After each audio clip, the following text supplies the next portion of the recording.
Daytona Beach, Florida, on a beautiful February day. The place nicknamed the birthplace of speed, carrying on the tradition of opening the stock car racing season at world-famous Daytona International Speedway. While they've been racing at this track since 1959, today the fans will see the best of the Daytona they know and love, combined with new elements that bring a whole new look to the day. There's an air of great anticipation in the grandstands, garages, and on the grid as the new NASCAR Nationwide Series season begins today on the massive track at Daytona.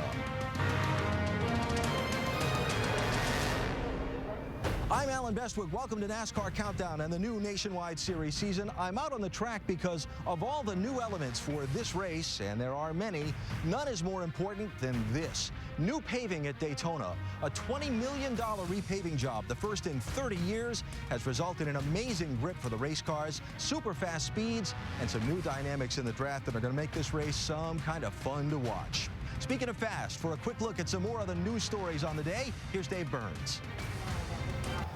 Daytona aligns the NASCAR stars for a nationwide race of astronomical proportions. Former champions, Daytona winners, fan favorites.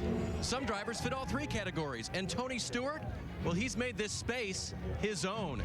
He's won this event 5 times. Who among them will shine brightest today? NASCAR's most popular driver, Dale Earnhardt Jr., has won a total of 13 times here at Daytona. But arguably none more meaningful than last July when he climbed aboard a car number 3, painted with Wrangler colors to conjure up visions and memories of his famous father's glory years. And on that night, just like his dad, he refused to lose and finished the evening with a celebration to remember. Today, 10 years after the sport lost Dale Sr., Jr. hopes to put yet another Earnhardt stamp on Daytona, thus tying his dad as the all-time winningest nationwide driver here in this speedway's history. And oh yeah, by the way, today he starts in position number 3. Where she goes, the crowds go. Danica Patrick is back at Daytona just 1 year after making her debut in NASCAR. Now keep in mind, she has just 13 races under her belt. That's less than half of a regular season. Now she tells me she's more comfortable, but her expectations aren't as high. And after qualifying 4th yesterday, her goal now is to find someone who trusts her in the draft, who will help her. But above all, her main goal is to finish the race. With NASCAR's new rule that drivers must declare which championship they'll run for in 2011, the door has swung wide open for some new nationwide championship contenders. Drivers like Sadler, Bain, Allgaier, Wallace, Leffler, Almirola. But today is less about the championship and more about the fact that this is Daytona. Will it be one of the Cup stars who reigns supreme today, or will a new nationwide star begin to emerge? Either way, Alan Bestwick, we're in for a lot of fun this afternoon. Oh, yeah, absolutely, Vince. A lot of great stories for these fans to follow, drivers for them to cheer for or against, and for us to talk about inside our ESPN pit studio, where we have shined everything up for the new year. Still have trouble fitting Big Brad underneath the desk. Glad you joined us for our coverage of the NASCAR Nationwide Series season opener from Speed Weeks 2011. Alan Bestwick with former champion Rusty Wallace, team owner, former National Stock Car Appeals Board member, and the biggest race fan in the world, Brad Daugherty. There's a really fun vibe around this race today. There's a lot of fun going on here right now, Alan. I'll tell you what, never have I been to Daytona for a nationwide race where I've walked through the garage area and saw so many beautiful race cars. They're all new. They're all shiny. I mean, even the guys that are not so fortunate got beautiful cars. I looked around and I said, man, I have never seen nothing like it. But you can really feel the vibe in the garage area. They're all jacked up. They want to run here at Daytona on this new pavement with this brand new car. And it's very, very electric feeling down here at Daytona right now. You're absolutely right, Rusty. It's new. And with that newness creates anticipation. I've been coming here since the 1970s, even though I'm not as old as you two guys.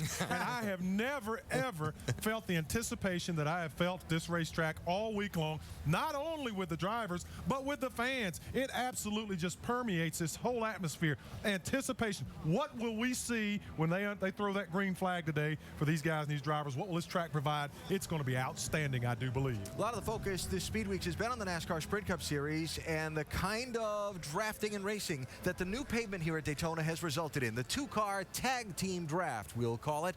The Nationwide Series Series cars are different. What kind of racing are we going to see? That two-car tango or the more traditional big pack Daytona racing? Well, I think we're going to see something totally different than we've ever seen through Speed Week so far. I mean, the Cup cars have been running 2x2 all the way around this racetrack, but I watched the Nationwide cars. They did look more traditional, but right at the very end of practice, I did see some of the 2x2 bump drafting going on, and I will tell you, we saw speeds at over 202 miles per hour in the Nationwide Series before those guys pulled them back a little bit. But they are fast cars, and to me, Alan, they look much racier than the Sprint Cup cars do. Yeah. I think they're actually going to put a better race on, personally. Yeah, the thing they have, though, with these race cars, though, are that the bumpers and the front grills don't line up exactly. So the guys who have experience at drafting and bump drafting will do very, very well. But because of the grip at this racetrack, it's going to bring some of those inexperienced guys who may not quite have the car that the others do into play. So I think that everybody's going to be up amongst them, as we like to say. It's going to be a thrilling day for this Nationwide Series race. I believe I agree with you. It's going to be a lot of fun. Sprint Cup Series final practice just finished, rolling the Nationwide cars out to form up the grid for this race. So many new things to look into as the new season begins. In the shadow of this track's great history, new cars, new rules, and a new track surface, something of a new beginning for the Nationwide Series at Daytona. I waited all my life to play. When America gets the drive to drive, Daytona is where she does it. I might just break the chain.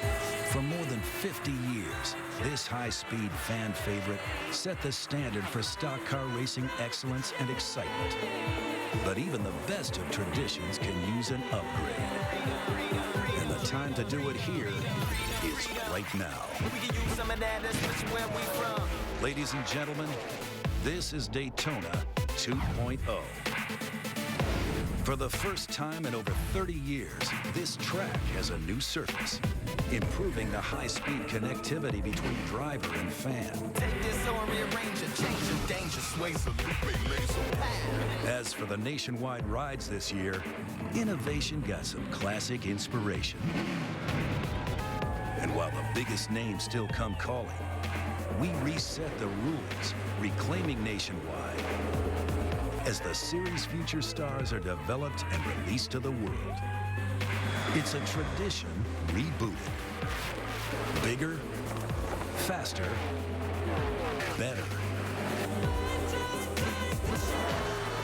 Welcome to the next generation of American racing, Daytona 2.0.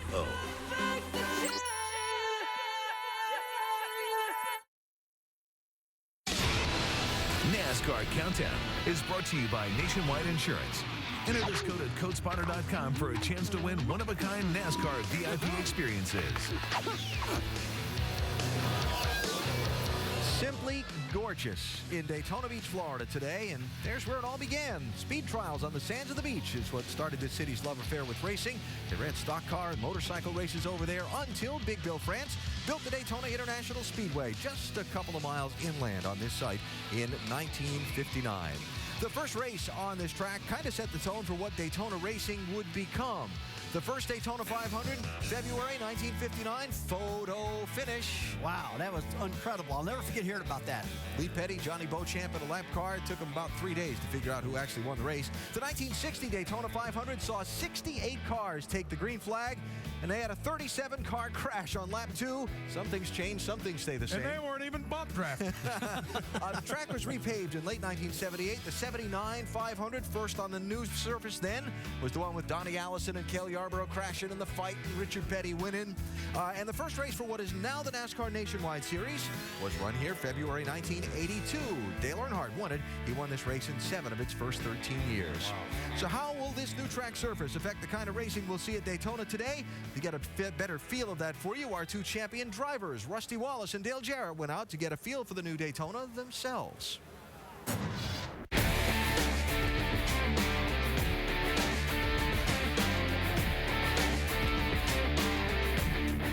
Well, here we are at Daytona, Rusty. Brand new pavement. Let's go see what it's like. What do you think? I've never been around it since it's been paved. I haven't been on this racetrack since 2005, so I can't wait to get out. Let's do it. All right, let's go, man. Okay, man. Should be a lot of fun as we hit this track. I haven't been on here since 2008. I tell you what, this is a lot wider. Bringing back memories, getting me pretty excited, man. All right, want to welcome you fans to the newly repaved incredible job they've done with this racetrack. It is unbelievably smooth. You can go from the bottom, middle to the top, and you've got the same level of grip, Rusty. All right, man, I'll tell you what, the track is really smooth, a lot of grip. Let's go, buddy. This is bringing back memories to me. I miss racing here. Wow, is this racetrack smooth. Wow. I don't ever remember being this smooth. The bump down to 1 and 2 here, Dale's gone. I know you're up on the top side of the track, but it feels pretty good down here. I don't know about you, Dale. Let's hammer down. Let's get these ESPN cars going. I feel good about it. I tell you what, I'm going to lock in on your bumper right here. I got to see what this new 2x2 draft is feeling like. All right, here we go. Keep you attached here like those guys do. Hey, Rusty, I was just thinking, I'm having a little bit of a flashback here. I don't know if you remember 1989 Busch Series race, but we were kind of like this right here. On the last lap, we had taken the white flag, but you were down closer to the yellow line there, kind of blocking me. Then I went to make a pass on the high side, and I feel like you kind of ran me into the wall. Neither one of us won. What I should have done was hit you kind of like that and then drove by you. I hear you, man. That 1989 was a good year. That was a good year for me when I won that championship back then. It sure was nice, I'll tell you that. You know, we saw a lot of hard racing, a lot of hard practicing as these guys are trying to figure out this two-car draft. But we also have seen that if you're not careful, the car in front of you gets a little bit loose. You have to get out of the throttle. These guys behind you are closing at such a fast rate that they can't see through that, and then it just causes a big chain reaction wreck. I think that's some things that we may see on Saturday and Sunday. All of those places that kind of made Daytona International Speedway what it was for all of those years are now gone. They've done a terrific job in repaving this racetrack to just let these guys be able to race anywhere on this track that they want to. Hey, I've enjoyed it. I appreciate ESPN and NASCAR giving us the opportunity to get out here, be able to bring to the fans exactly what it feels like here now, because it is a totally different racetrack. We're going to see totally different racing on Saturday and Sunday, but that doesn't mean that it's not going to be great racing, because these things are going to come down to the last lap. Should be very exciting. Man, take a look at this pit road, Dale. Look how smooth it is. Yeah, it really is. A lot of room right here, but we'll also see, as these guys try to pit together, a lot of problems as they enter pit road. You got to be down to pit road speed right there. I think you're speeding.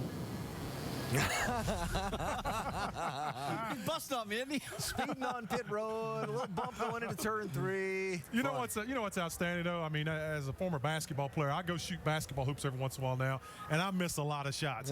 These two guys, they get in these race cars, hadn't been in them in a long time. They close that window net. They go out there and run 50-50s, 190 miles an hour, and didn't miss a beat. Two of the greatest of all time. It was a lot of fun and a good opportunity for you and DJ to get a feel for what the new pavement is like for the drivers. What a transition at this racetrack over the past 6 months or so, from just after the races last July to where they finished this up in time to do some testing in December and January. Now, the new pavement has produced tremendous grip for the race cars, which has produced tremendous speeds. As a result, NASCAR's had to make several rules adjustments through the practice sessions here Wednesday and Thursday. First practice, top speed, over 200 miles an hour. They reduced the size of the tapered spacer. Second practice, even faster. That's incredible. They just could not slow them down. They had a plan A, they had to go to plan B, then they went to plan C, then to plan D. I mean, this track is super fast, and I don't think NASCAR ever anticipated, Alan, that the cars are going to go this quick, but they got them pretty good right now. All right, so now it's race day. 43 cars on the track at once. The two-car draft. We touched on it a little earlier. Why will it work? Why won't it work in this race today? Well, the two-car draft will work today, but you got to use extreme caution. These bumpers do not line up near as good as the Cup cars do. In fact, a couple cars actually got their front bumpers under the rear bumper and lifted the guys up and got them very, very loose and almost spun. So Carl Edwards put it best. He said, man, I don't feel real comfortable doing that. So if you're going to do it, you got to be very cautious with it. The reason why it will work is just what we were talking about earlier. The restrictor plate, the tapered spacer, they suck a lot of horsepower out of these cars. In order to go forward, you have to line up and do the two-car draft. The problem, though, with it is inexperience and lack of patience that we'll have in this series with these young guys. That can create a fiasco at best. It's going to be a very interesting 300 miles here at Daytona today to see how all this plays out. Up next, Danica Patrick, back for a second go-round at Daytona in that 7-car. In her own words, Danica tells you where she thinks she stands in her stock car learning curve. I am looking forward to finishing the Nationwide Daytona race, as I didn't last year. It's a big chess match out there. There's passing, there's bumping, there's strategy, there's new tires, which is like a whole nother race car, and you know, those things make it really interesting out there. So yeah, when it's all going average to good, it's really fun. Looking down on the Daytona International Speedway, our aerial coverage today brought to you by Goodyear, the official tire of NASCAR. Everything we've learned making tires for one of racing's most grueling proving grounds inspires what we roll into yours. Goodyear, more driven. Don't think the folks at Daytona International Speedway could have come up with a better advertisement for Speed Weeks than the weather today. I know it's been a nasty winter around a lot of the country. It is gorgeous here in Florida today. And you see the thousands of folks coming out of the fan zone to spend some time out in the Tri-Oval area before the start of today's NASCAR Nationwide Series 300-miler. One of the fan traditions, signing their names on the start-finish line. What an absolutely great opportunity for the fans to come out, get on the racetrack, sign their names, and be a part of history there here you at go. Daytona. All right, 1 year ago, the media and fan frenzy surrounding Danica Patrick at this racetrack. She came to Daytona to try her hand at stock car racing. Danica is going to run another part season schedule in the NASCAR Nationwide Series, beginning with today's Daytona Nationwide race. Speaking of frenzy, there was quite a buzz during yesterday's qualifying when Patrick had the fastest lap for a while. She ended up fourth on the grid, her best qualifying effort in a stock car. How things went last year and what to expect this year from Patrick in her own words.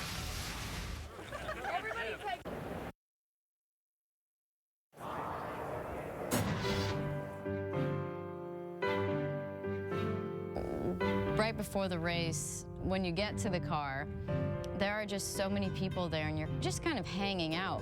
People want to come up to you all the time, and then there's just like a sea of cameras, and they keep trying to want to get these shots. It's always awkward when people are just staring at you. I don't know, what are you supposed to do? I've never really felt like the fans were so much of a distraction as much as, I mean, maybe they changed my mind frame a little bit just because I knew so many people were watching, and I want to do well because I want people to have a good reason to cheer for me. I mean, I'm a competitive driver, so I feel like almost embarrassed saying that my best finish was 19th. I mean, that doesn't sound good to me.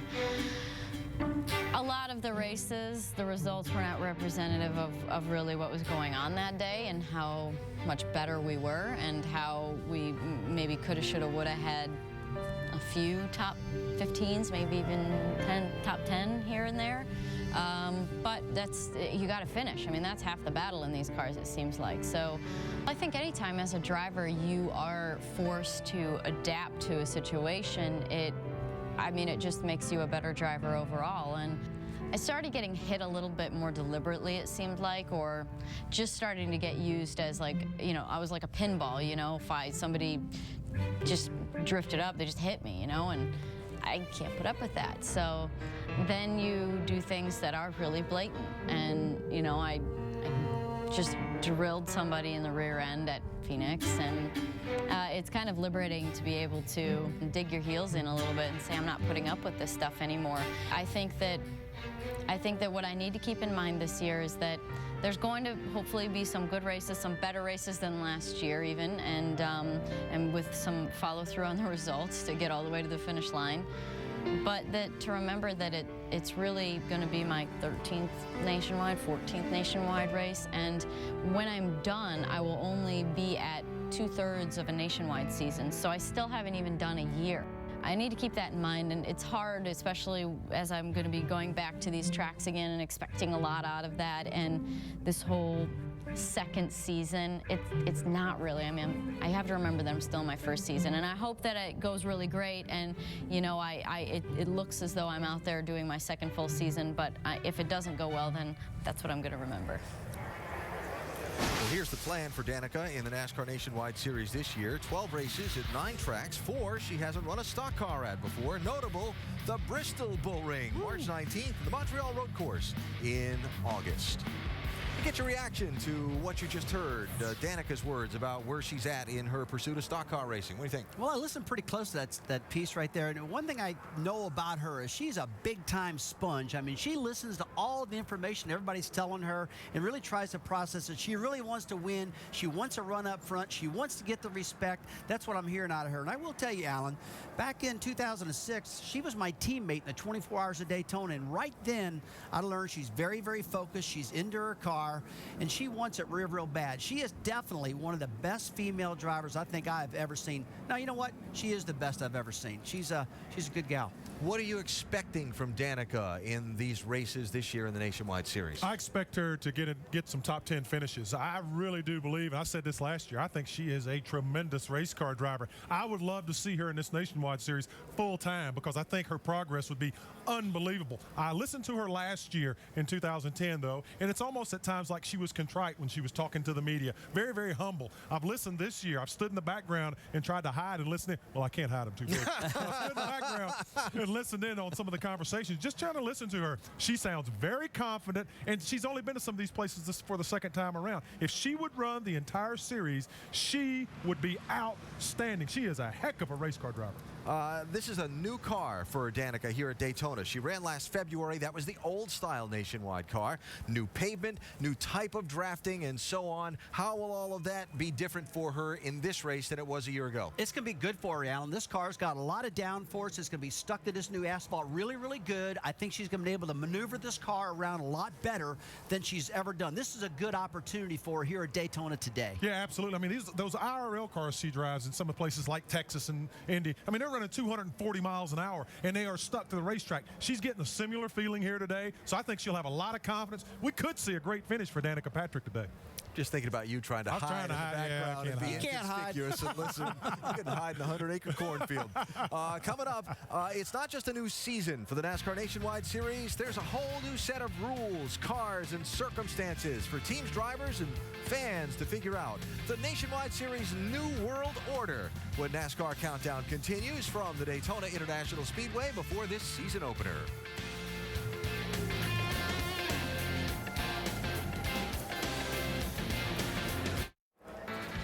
The newly repaved Daytona International Speedway, where the new NASCAR Nationwide Series season is about to begin. The new next-generation race cars lined up on the grid, ready to take the green flag in a little while. The new car is just part of a new look for this series in 2011. For example, there is a new simplified system of earning points toward the championship. The 43-1 points awarded for the first through 43rd place finishers.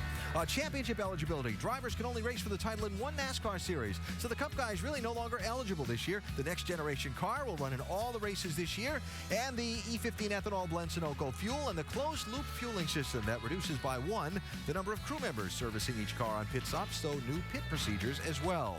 The new rules for who can win the championship have created something of a new world order in the Nationwide Series. I'm racing for a Nationwide Championship. I'm racing for the Sprint Cup Championship. Nationwide Championship. Sprint Cup Championship. Nationwide Sprint Cup. For a Nationwide Sprint Cup. Nationwide Sprint Cup Championship. I think it's a great time now to change it and get back to the old ways, and we'll have Nationwide Series champions. The Cup Series is the premier racing series in the world. So I don't ever see a guy checking the Nationwide box if he has the opportunity to run the Cup Series. And maybe that's the genius of what NASCAR is doing. It's going to give the guys that are trying to make a name for themselves an opportunity to do that. At the same time, you're still going to have the Cup guys in there to measure yourself against. I'm participating in the Nationwide Series. Carl's still going to race. Kevin, all your names that have been, running both for the last several years. These guys are still going to run it. It's still an important series. I think you're going to see a little different battle. You're going to see a battle of the Nationwide only drivers, and then you're going to see the battle every Saturday trying to beat the Cup regulars that come down and race with you. Everybody always says you're only as good as your competition. So I want to race against those guys, but I don't want to race against them for a championship. Since his last year where, basically I might have not took a chance at wrecking to finish third. And, basically I'm going to stick it on in there now.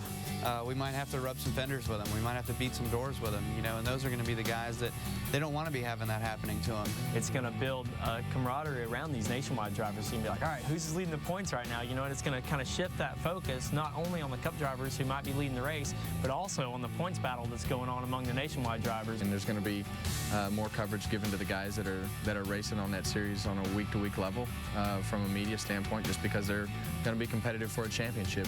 We can build a brand now as drivers, you know, as champions. We know that a nationwide regular is going to win the championship this year, and I think that's important for moving forward. Well, of all the new things in the Nationwide Series for 2011, the change that's drawn the most buzz has been that one where drivers must declare which championship they're going to run for. Want to bring in all of our analysts, Dale Jarrett, Andy Petrie from the booth, along with Rusty and Brad here in the pit studio, and talk about the pros, the cons, and the effects of this particular change. Brad, you first. I think the thing that we'll see happen is what you heard a couple of the guys mention, like Brad Keselowski. You're going to see the Cup guys who come in and race against these nationwide guys just have their race cars on kill and be ready to go to the wall to win these races. So if you're a nationwide guy and you're running up front with 5 laps to go, you better hope you get a caution so you can tighten them belts up, because it's going to be a heck of a finish. Yeah, but the question is going to be, guys, is this champion going to be worthy, the Nationwide Series champion? It's not going to be one of the Cup stars this year. It's going to be somebody that's declared their eligibility for this series. And is he going to be worthy of it? I believe that somebody's going to step up and do that, because we've seen drivers like Brad Keselowski. He won races in this series when he wasn't a Cup star, and he won the championship when he was. But I believe somebody's going to step up, whether it's Trevor Bayne or Eric Almirola or maybe even Justin Allgaier. One of those guys will step up and win races to win this title. Well, DJ, if somebody steps up, is it going to have to be a guy that's with one of those Cup-affiliated teams? I'll give you an example. Brian Scott is driving for Joe Gibbs Racing. Some of the guys Andy just mentioned driving for an independent nationwide team. You got to be with a Cup-affiliated team? Well, it certainly is going to be an advantage if you do that, Alan. No doubt about that. These guys with Roush Fenway, Trevor Bayne, Ricky Stenhouse, they certainly have an advantage there.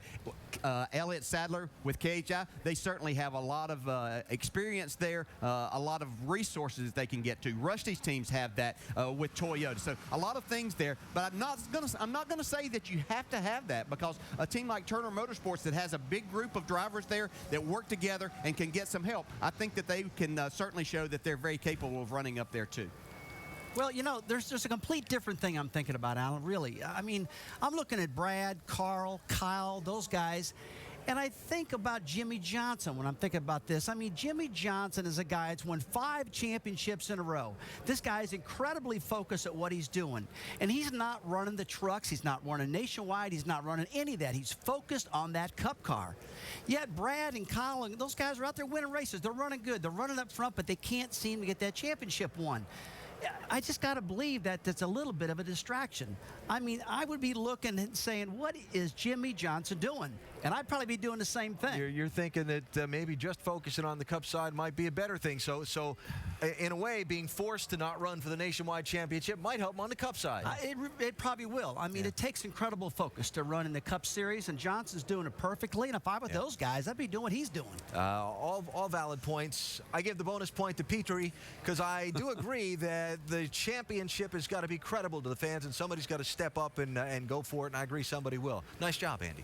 Thanks, Al. I give the bonus point to me. Yeah, well, I would expect you would. Let's hear from some drivers that fall on opposite sides of this new rule, starting with Jamie Little.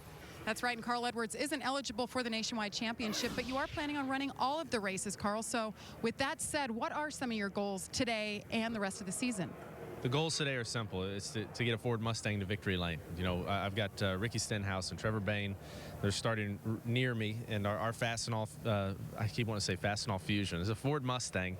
They're fast, and I think that this new engine, all the work the guys have done in the offseason, are going to give us. That's going to give us a really good chance to run well. So the first goal is not to wreck. Second goal is to get Ford to victory lane, and it would be great to be the guy standing there after the end of this race with the trophy.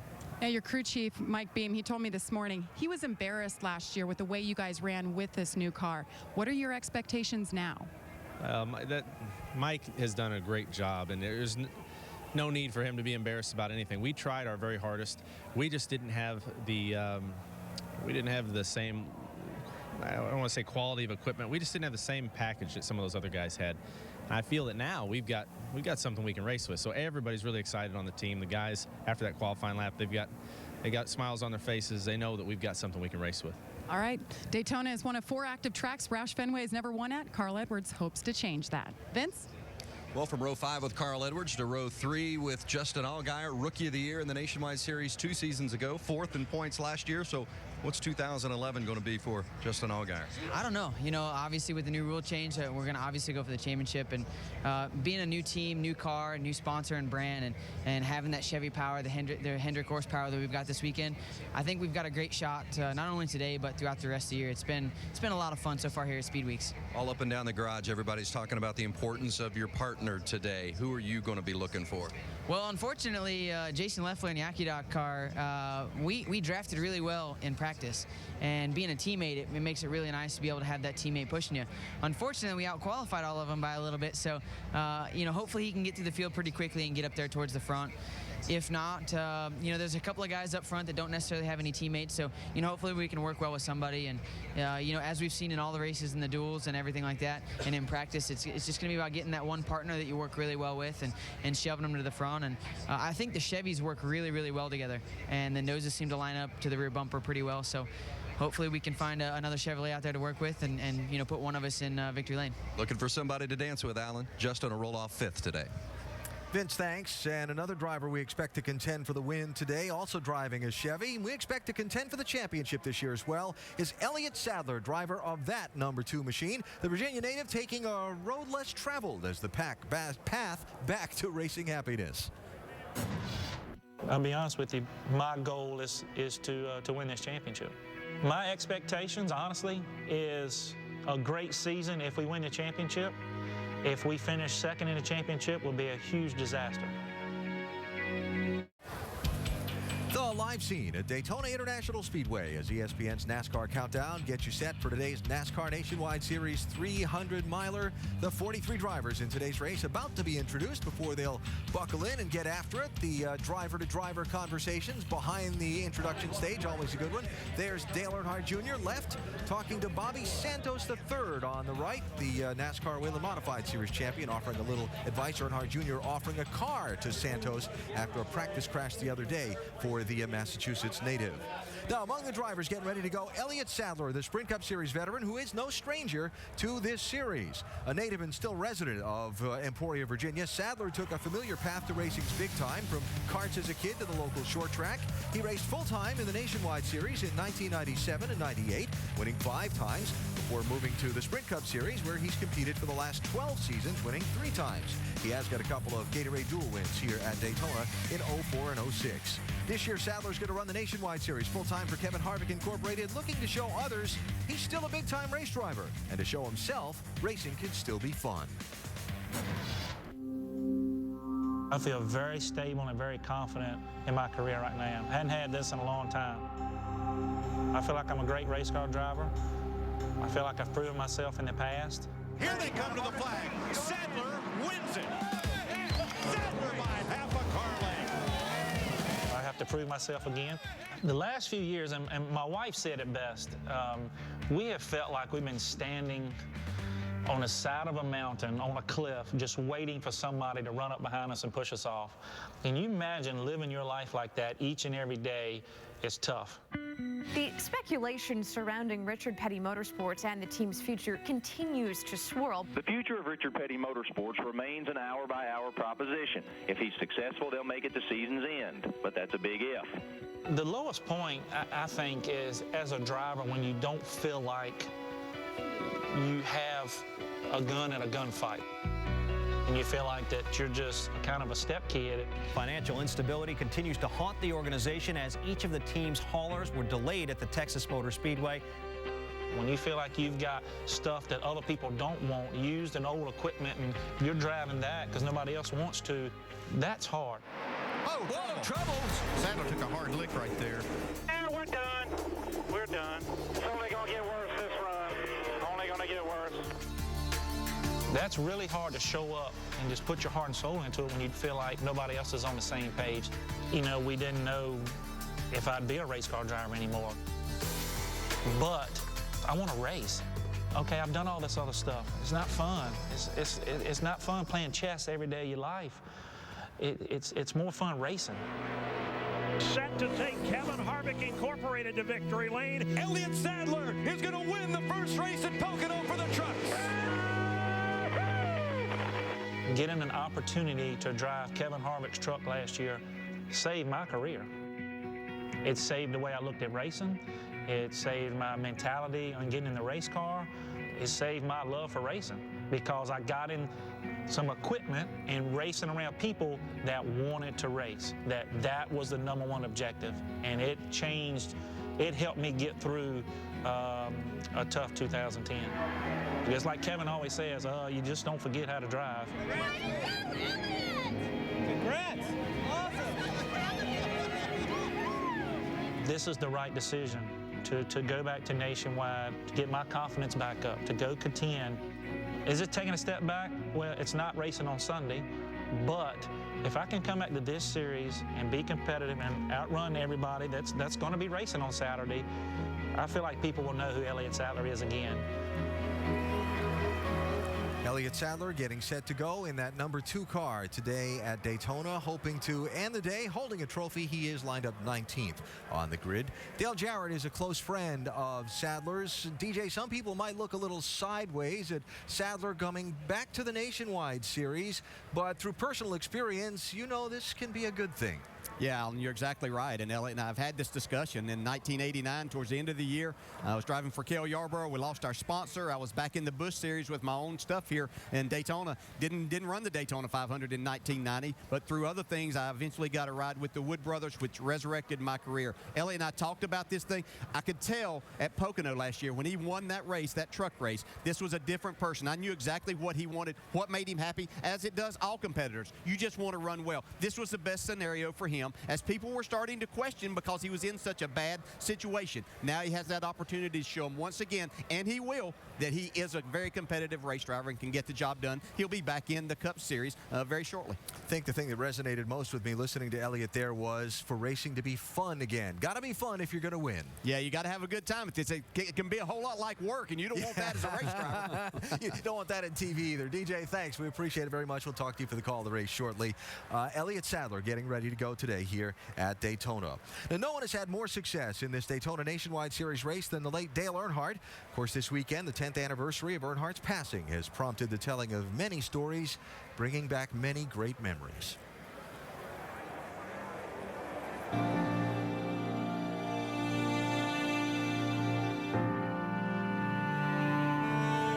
My son Dale passed him on the last lap of the 1993 Daytona 500 and denied Dale Sr. still another chance at winning the Daytona 500. You know who I'm pulling for. It's Dale Jarrett. Bring her to the inside, Dale. Don't let him get down there. I was working for CBS, and so I went from being supposedly a professional announcer to being a dad on that last lap. Super job there, Dale. I tell you, I'm really proud of you. You did just exactly what you had to do, like I told you, right? That's right, exactly like you told me all along, Dad. Thanks for everything. I appreciate it. This is a great day. The next Sunday, we were at Rockingham, North Carolina, and I caught him on the way to the drivers' meeting, and he was on one side of the fence, and I was on the other side, and I said, Dale, I need to talk to you. And he said, man, congratulations, you guys on winning that Daytona 500 last week. I said, that's what I want to talk to you about. I said, I didn't handle that right for you and your fans. He said, what do you mean? I said, well, I was pulling for my son on national television to beat you. And I said, that's not the way that it ought to be done. And he looked me straight in the eyes, punched his finger through the holes of that fence, and said, don't you ever forget, I'm a daddy too. Great story from Gentleman Ned about the late Dale Earnhardt, and everyone who has interacted with him in this sport over the years has many thoughts and stories. Of course, Dale Earnhardt's record for most Nationwide Series wins at Daytona could be equaled today by his son, Dale Earnhardt Jr., who certainly has a good shot. We'll talk with Jr. about that in just a little while. He starts on the inside of row number 2. Want to get some stories from all of our analysts about their interactions with Dale Earnhardt Sr. over the years. Stories are fun when you're thinking back and remember, and I know you got one for us. Give me a Dale story. Well, man, he's just such a practical joker. I mean, we all know he's one of the greatest race car drivers in the world. He'd fantastic behind the wheel. But it was 1989. I just finished winning the championship, and he's called me up and said, hey, man, come over to my race shop. I want to hang out, drink a couple Miller Lights with you. I said, okay. So I went over there, and I'm looking at all his stuff, and he's got this big old bow and arrow. I said, man, what's that thing? What do you got going on there? Hey, let's go outside real quick. I'm going to show it to you. Well, his shop, Alan, was made out of wood down the sides, a big old wood building. We went out there, and he pulled that bow and arrow back, and he shot that baby, and he thought it was just going to stick on the side of the building. It went completely through the building. His eyes got that big, and he went, oh, my gosh, and he ran up to the building, and I chased him. We ran inside. He had his brand new Daytona 300 sportsman car sitting there, we call it. Yeah. That arrow went right through the side of the building, right through the wheel well opening, and right through his brand new radiator of his race car. Tore his car all up. He's like, oh, man, this is too good of a bow and arrow. That's fun. DJ and Andy are listening in upstairs. I know, Andy, you got to have an Earnhardt story. Yeah, it's not a funny story. That's quite funny about that one. But my impression with Earnhardt was my very first race with him was down here for the 500 and Speed Weeks. And I didn't have a lot of time to prepare for that race because I'd just taken the job. And it was unusual for me because I was usually spending weeks and even months getting ready for the Daytona 500 and preparing the cars. And we just didn't have cars like I thought we needed. As a matter of fact, I was very disappointed in what we were bringing down here, but just no time to get them right. Thinking, well, we're just going to have to suffer through this and see what happens. We came down here, and he won the Bud Shootout with the backup car, which wasn't even nearly as good as the other car, and neither one of them were up to snuff. And then he won the 125 qualifying race at the time and almost won the 500. We just heard about how Dale Jarrett beat us on the last lap to win that one, but I just could not believe how good of a driver that Dale Earnhardt was. I got it firsthand that very first race, and I was so impressed. Wow, that's fun. Big Brad, got an Earnhardt story? I surely do. I mean, as a lot of people know, I'm a race fan. I've been kicking around these racetracks for 30 years. And this was back in the 90s. I had stumbled into Charlotte Motor Speedway, Lowe's Motor Speedway, and I was walking down pit road, and one of the track officials who I knew I was going to talk to me, he says, Dale Earnhardt wants to see you right away. And I'm like, oh, man, what does he want with me? So I go stumbling back through the garage area, and I get to his hauler, and I walk up in the back. He's in the back there, and I walk in and I say, hey, Dale, how's it going, Brad Dart? He says, yeah. He said, you're just the guy I want to see. He stuffs a hat into my hand. He says, I've just opened a brand new car dealership. You're the tallest cat in these garages. This will be great marketing for my new car dealership. Will you please wear this hat all day? I said, sure, anything for you, man. I'll help you out any way I can. I do that same thing, man. That's good advertisement on your head. Oh, that's fun. We started our Dale stories with Gentleman Ned. DJ, got a Dale story to wrap it up for us? Yeah, gosh, we could tell all kinds of stories about racing with Dale, but I'm going to go to the other side of it a little bit, and it goes to my championship year. As I was trying to figure out how to get family and friends, about 33 of them, to New York City for our banquet to enjoy it with me, I called Dale Earnhardt. I said, I know you've got a plane big enough. This is how many people I have. I said, I'd like to rent it. He said, yeah, no problem. They got our people there, got them to the hotel, made it everything great and very easy for them, got them back home after it was all over. So as we're getting into December, right before Christmas, my accountant said, look, I need all of your bills, everything, so we can get prepared for taxes later on. And so I called Dale. I said, look, I haven't received the bill for the rental of your airplane yet. He said, oh, yeah, no problem. He said, I'll get that right to you. 2 days later, go to the mailbox, get something. It's from Dale Earnhardt. I opened it up to see exactly what the damage was going to kind of be. Not that it really mattered at that time. So I opened up the bill. There it was. It said rental of plane for Dale Jarrett and Kelly. Said goes to the very bottom. Congratulations on your championship. No charge. Big heart of Dale Earnhardt. That's fun. Wow. Everyone who crossed paths with Dale Earnhardt has stories to tell about him. Some great memories here this week as we remember the great Dale Earnhardt. Dale Earnhardt Jr. getting ready to try and equal his dad's record for Nationwide Series wins at this Daytona track. We'll talk to Junior as well as the man on the left, Clint Boyer, who starts on the pole for this race when NASCAR Countdown continues from Daytona Beach. Sunday night, ESPN proudly presents Wendell Scott, A Race Story. Well, I tell you, Mr. Scott's one of my true heroes, a true legend of the sport. And thanks to NASCAR Media Group for giving us a chance to experience just a piece of Mr. Scott's life. Sunday night, 9 Eastern on ESPN, immediately followed by NASCAR Now and our Daytona 500 post-race show. No question, one of the favorites to win this race today is Tony Stewart. Just introduced to the crowd, Smoke has won this race 5 of the last 6 years, including the last 3 straight. All right, guys, championship all starts here. Tony Stewart uses the draft to slide by. Tony Stewart, the pole sitter, will come down and win the season opener at Daytona. Kyle He's got him loose. Gets him the shove and comes on the inside. What a job Tony Stewart did to hold the lead. Tony Stewart, for the 4th time, is a winner at Daytona. Allgaier's got the run on the high side. Now he's going to look low. Here comes Meanwhile, got a crash. while they spin. Coming down the front straightaway, it's going to be all Tony Stewart. Tony Stewart doesn't run the Nationwide Series very often. In fact, this is the only time you'll run it this year. What have you found unique about this new generation Nationwide car? Well, I'm not sure at Daytona here you're going to learn all the neat things about it, but, you know, it's still the basic concept of what we're doing on the Cup side. Instead of fancy bump stops, they just do it the old-fashioned way with coil bind in the spring, which I like that. It's simpler. It's easier to understand what's doing what, but, man, Kevin Harvick, Inc., and these guys, every time I've come here, they always bring a good car. And I know it didn't show up qualifying-wise, but I think we got a car that's going to be pretty good for the race here again. They say this is a wild card race, but you won this race 5 of the last 6 times. That doesn't sound like much of a wild card to me. What gives?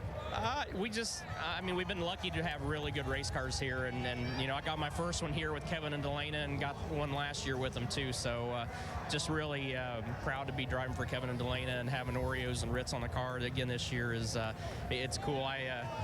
I have a lot of fun with sponsors like this. I bet you do. Tony Stewart, certainly the favorite, but if anybody's going to get him today, it might be Kyle Busch. He won just about everything a year ago. Will it be Busch? Going for the wire. In the win goes to Busch. 5 in a row. He is going to write another page of history. 61 to victory lane, boys. Of a dominating year. 41st win of his nationwide career. A record-setting 13th win of 2010 for Kyle Busch. Well, one thing that Kyle's 2010 did not include was a victory here at the World Center of Speed. So with all of the varying strategies, well, I guess there's one strategy, the 2-car lock, but the relative inexperience connected to today's event, what do you expect out of today? I expect all the Cup guys to get together and kind of figure it out and start pushing each other. And some of the Nationwide guys will probably lay back a little bit and wait more towards the end of the race. But we'll see how it plays out. You know, I like our chances. I feel like the Z-Line Designs Camry is really good. All my vehicles have been good in the draft. We saw that a little bit last night with the Dollar General Toyota Tundra. And hopefully we see it again today. And, of course, tomorrow with the M&M's Camry. So, all in all, it's, you know, it comes down to circumstances and just trying to be in the right place at the right time and working with a partner, trying to find somebody that you can work well with. You mentioned last night, you finished 5th in the truck race. The guy who won, you have drafted very well with here this week, Michael Waltrip. How important will he be to a victory today for you? I mean, he could be big. You know, these cars, you can do the same thing and you can push. It's just all about trying to keep the water temperature to a level that's moderate and not to exceed a certain degree. So for us, it's going to be about trying to figure that out today. You know, how far offset do you have to get from the guy in front of you, or you know, how long can you push that guy? All right, thanks, Kyle. Good luck today. Now, the last time the Nationwide Series raced here, it was an old-school paint scheme that ushered in the new era. Dale Earnhardt Jr. driving his 3-car in honor of his father. How about this? The 3-car to the lead on the 3rd lap at Daytona. How appropriate this is. The new leader, Dale Earnhardt Jr., shuffled by Kyle Busch. He's had a great run all night. Here they come to the checkered flag, and Earnhardt is going to drive a number 3 car to victory lane at Daytona again. But that's chills right there. His father would be extremely proud. Man, you know, we lost everything here, and to come back with that number and do this, that means everything.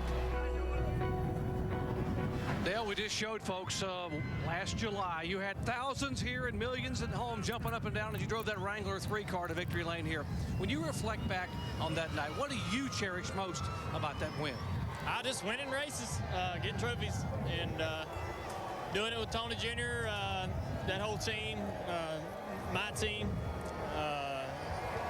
It was just a good feeling with that group, you know, and the way the car is probably my favorite part, man. It's just a great paint scheme. It's a beautiful race car, and I felt really lucky and fortunate to have had the opportunity to have drove it and in competition, and I'll be grateful for that forever. Let's talk about today, Dale. How torn are you early on in doing what's right for you and your car versus trying to help your talented but inexperienced teammate Danica in the early laps? Well, I'm not really worried about it. She'll drive her race and I'll drive mine, you know, just like everybody else in the field. And you help whoever you can help, and when you think you need to help them, and when you think you need to, whatever's good for you at the time. That's how you win these races. It's looking out for number 1, really. I mean, it's the way it is in these races. And you do whatever you need to do to win the race, and that's what I'm going to do. Hey, thanks for being the in-race reporter, and good luck today. Yeah, my pleasure. Thank you. If you'd like to ask Dale Earnhardt Jr. a question, you can log on to ESPN.com. Key phrase, ask the driver, and maybe your question will be selected by Dale Jarrett to ask Junior here just before the green flag waves. Alan? All right, Doc, thanks. Those three drivers we just talked to sure are good candidates for the win today. Junior, 6 Daytona wins. Stewart, 5. Kyle has the 1, but if not for Stewart, probably could have a couple, 3 more. That's right. We will see if those three, one of those 3 ends up in victory lane today. So with the new season and all the new cars, drivers in different places, different paint schemes, there are so many different looks for you to keep an eye on today. Want to bring all of our analysts in to just pick out one person or group for you to watch for during this race. Rusty, start us off. I'm going to look at Elliott Sadler. I think he's got a great opportunity. Everything that Kevin Harvick brings to this racetrack is super fast all the time. This could be a career rebuilder for Elliott Sadler driving for Harvick, and it can start here today. Andy, who you watching? I'm intrigued, Alan, by that Turner Motorsports team. They've got 3 drivers that are eligible for the championship this year: Jason Leffler, Justin Allgaier, and Reed Sorensen, and I think they're going to be very worthy candidates for that championship. They also have a Cup driver today. It's Casey Kane driving the other car. So look for this team to be a contender for the championship and to win races. Be fun to watch. Big Brad? For me, it's going to be the JR Motorsports guys. I mean, you're looking at Earnhardt Jr. and Danica Patrick, obviously, but this guy right here, Eric Almirola, he came out of the Joe Gibbs stable of diversity drivers, dominated late models, did a great job in trucks, has run Cup stuff some, but he is really good in this nationwide car. He's a talented young man, and he's a young guy as well. Got a great career ahead of him. All right, DJ, speaking of young.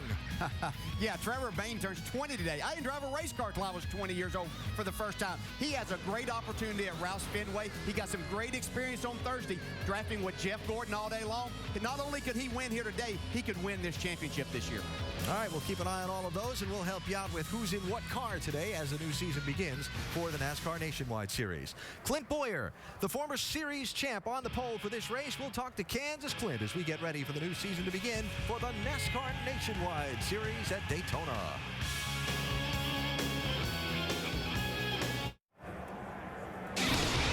NASCAR Countdown is brought to you by 5-Hour Energy, the no-wait, no-hassle way to a great morning. Rent-A-Center, where there are never any long-term commitments to tie you down. And TaxSlayer.com, $9.95 for your federal tax return.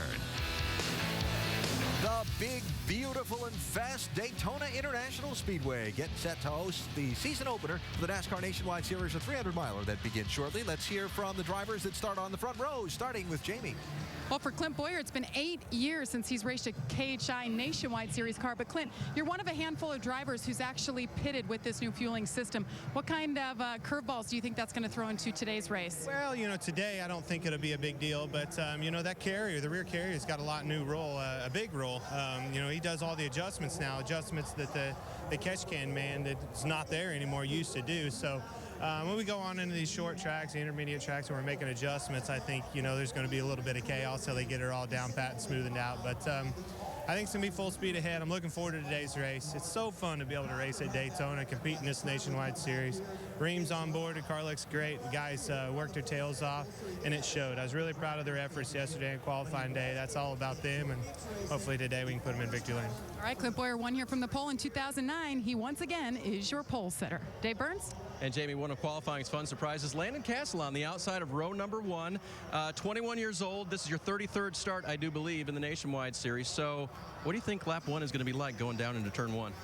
It's going to be really cool. You know, I'm just really proud of my Phoenix Racing team, James Finch, giving me this opportunity. I'm just proud to be up here in a race. You know, I've had to work hard getting in the field, and James kind of gave this race to me as a gift, so I'm going to try to make the best of it.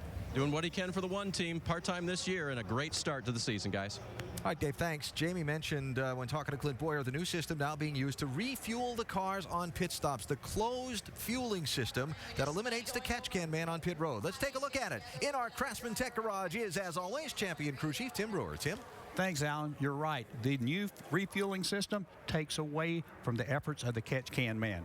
That takes 43 people off pit road. But the system is very unique. The fuel still has to go in here and the air exhausted through here. But with the new system, what we've got right in this area here, the fuel goes down through the center of the receiver right here. The air comes out the outside. The trick is, Alan, you have to go straight in with this system and straight out, because if it's at any different angle other than straight, it might hang up in the receiver, and you might see this can go down pit road. AB? A lot of pit crews spent a lot of time this winter trying to adjust their stop choreography to that new system. We'll see how it plays out in the opener here today at Daytona. That's one thing to watch for. Let's talk about a few other things to watch for in this race. The new pavement, a new tire to go with the pavement that's not showing much wear, and that new fueling system means we're going to see some huge strategy. There's going to be some big changes. I mean, this tire you talked about, this tire is so good here at Daytona. A lot of teams are talking about not even changing tires. What's that do? That means you can put 6 guys over the wall if you wanted to. I'm hearing right now, you're going to see 2 gas guys go over the wall with 2 gas cans, and some of the teams even have left-handed and right-handed gassers, so they can put that thing right in the side, jerk it right out, put the other end real quick, meaning for very, very fast refueling stops. But boy, they're going to get it right on. Just like Tim said, if they mess up, it could hang up, Brad, and go right down pit road. Yeah, you're absolutely right. Those gas cans they have some problems with those gas cans where the air comes back out into those venting tubes. If you don't hit that bad boy just perfect, it pumps air back up to that gas can. It'll stop that can, and it'll cause you about an extra 3 seconds of time to empty that can. Interesting conversations about where you want to be on the last lap, leading or behind the leader trying to make the slingshot. What are you hearing? I've been watching this a long time, and I think the guy in front, unfortunately, he is driving through the mirror. I want to be second if I can, which they won't let me on the racetrack, but I want to be second because I want to drive through that windshield instead of the mirror. Rusty. No way, man. I want to be leading that baby, and I'll take my chances. You know, I want to stay up front. I like the #1 position all the time. All right, last question. Tony Stewart or somebody else today? Oh, Tony Stewart. Give me Tony Stewart, and you can have the field, Jack. No, man, going to be somebody else. He's won a whole bunch here. I mean, it's time for something different. That's why I'm taking Tony Stewart. Okay. Thought you were playing the law of averages there for a minute, but going to go with the favorite, huh? Yes, sir. So many unknowns, so many new things to watch here today. Will it be Tony or somebody else? How about Junior? Can he equal Dad's record on this weekend? Can you imagine what the reception for that would be out on the grandstand? Will the white flag leader be the first of the checkered flag? And then something else we really haven't touched on much. Will there be the big wreck? Oh, don't even want to think about it. Don't even want to think about it. All going to play out on the newly paved, super fast Daytona International Speedway in the season opener for the NASCAR Nationwide Series. It's coming up next.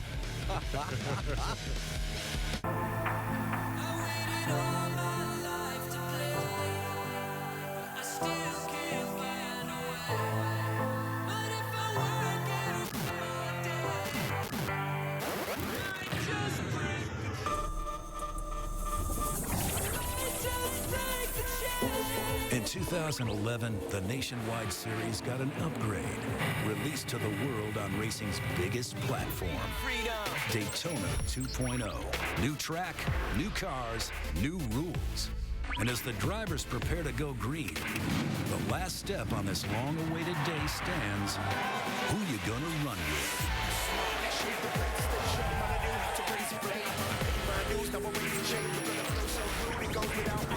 New and improved, these young guns have arrived and are not holding back. Daytona is the biggest stage. Their best chance to make a name for themselves in a hurry. They are some of the biggest names in the racing world. New rules be damned.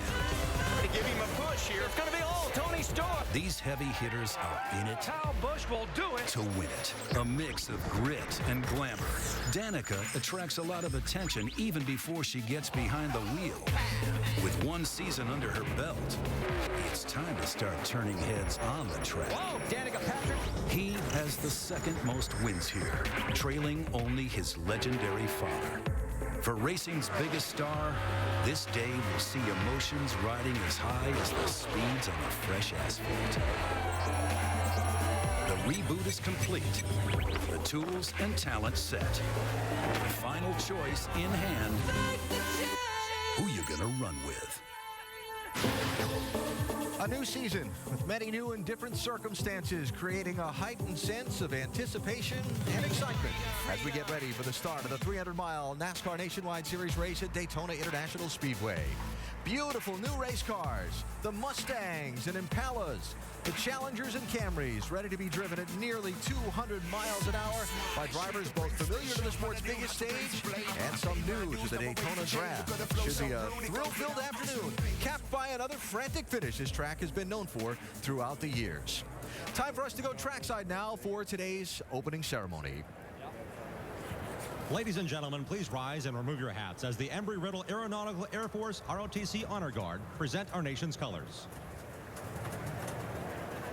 Please remain standing as Reverend Victor E. Gooden, Senior Pastor of New Life Ministries, Holly Hill, offers today's invocation. Let us pray. God, we thank you for this great day. Protect each driver and the racing team. Send an angelic escort for those who are here as they return home. Bless the city of Daytona Beach, the county of Volusia, the state of Florida. And God, while you're blessing, bless the great United States of America, the great red, white, and blue. And we thank you, and in your name we pray. Amen, amen, and amen. Since debuting DRIVE last year, she has helped more than 1 million Americans get screened for their risk of COPD. We are honored to have Grammy award-winning country music star Patty Loveless perform our national anthem.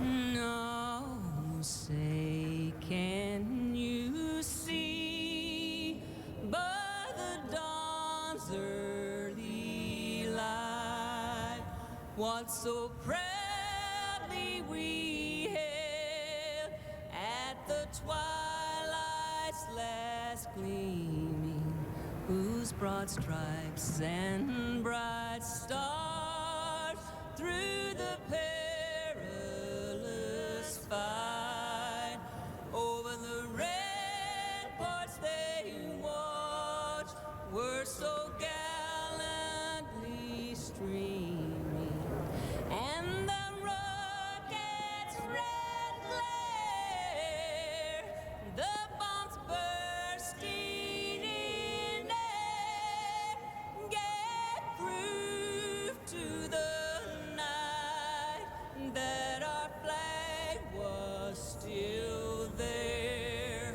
Oh, say does that star-spangled banner yet wave over the land of the free and the home of the brave.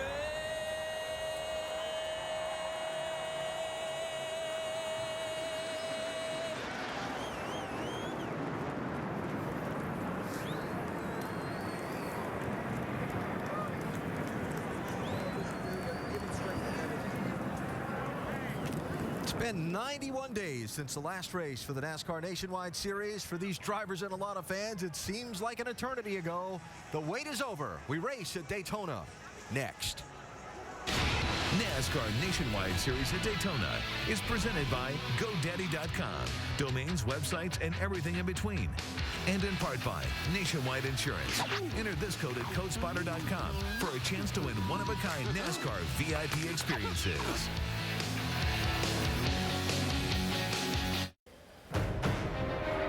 The high banks of Daytona International Speedway, where all of NASCAR's greats have tested themselves and their machines over the years. In a moment, a field of 43 will take to the track as the 30th season of racing for the NASCAR Nationwide Series begins. Tony Stewart won to watch. The last 3 straight, 5 of the last 6 years, he's gone to victory lane at the end of this race. Can he do it again today here at Daytona? Another driver to watch, Michael Waltrip, the 2-time Daytona 500 winner. He won last night's NASCAR Camping World Series truck race here with a last lap pass. Michael, of course, so much in the remembrances of Dale Earnhardt. Michael winning that 2001 race, driving for Dale Earnhardt Incorporated at the time. An emotional win for him here last night. No one would be surprised if Michael went to victory lane again today. He starts in 26th position. Marty Reed, Dale Jarrett, and Andy Petrie are upstairs getting set to call the race. Knowns and unknowns. There are so many things that the experienced drivers know that maybe some of the more inexperienced drivers are about to find out, huh, Marty? Absolutely, Alan. Hello again, everybody. Glad that you're with us for another season. Experience versus inexperience. Dale Jr. maybe said it best in the pre-race and also yesterday after qualifying when he said, hey, even when I came here the first couple times, nobody wanted to dance with me around this track either. Yeah, and we have some less experienced drivers up with some very fast race cars, and they may feel like for at least half of this race they have no friends whatsoever. But what they're going to have to do is become pushers, and good pushers, and show that they have the experience and the talent to make sure that they can work well in the draft with someone. They may be surprised by the end of things today that they might get someone pushing on their bumper by showing some courtesy out there, doing the right things throughout the day. They may get that push they need to get to the front. Hey, let's be fair. When Dale Jr. came here for the first time, he wound up upside down on his lid. So there's a reason that people may not want to run with the younger drivers. But I do believe today, with this new drafting technique that we've seen in the new track, I believe that this inexperience is going to hurt a lot of these drivers. They're going to have to really learn quickly during this race to be a factor at the end, because the Cup drivers kind of got it down pat. Well, let's talk about the other elements here. I mean, tire wear has been non-existent on this new surface, but the new closed-end refueling system, what are we going to see on pit road? Well, that refueling system is going to be tricky, and we're going to see problems on pit road. I do believe that it could affect the outcome of the race, but somebody having a problem with it. The track is so smooth and the tire wear is so little that you're going to see all of the focus, if not most of the focus, on the refueling of the race cars.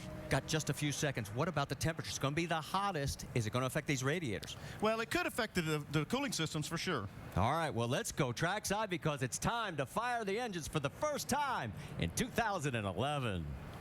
Ladies and gentlemen, please welcome today's co-grand marshals, winners of the Drive for COPD Behringer Ingelheim Employee Sweepstakes, Robert Patrick Sparrow, Kim Mills, Stephen Spencer, and Ronald Paul Frawley, along with the winners of the Drive for COPD Ultimate NASCAR Weekend, Chris York and Andrew York, as they deliver the most famous words in motorsports. Drivers, start your engines!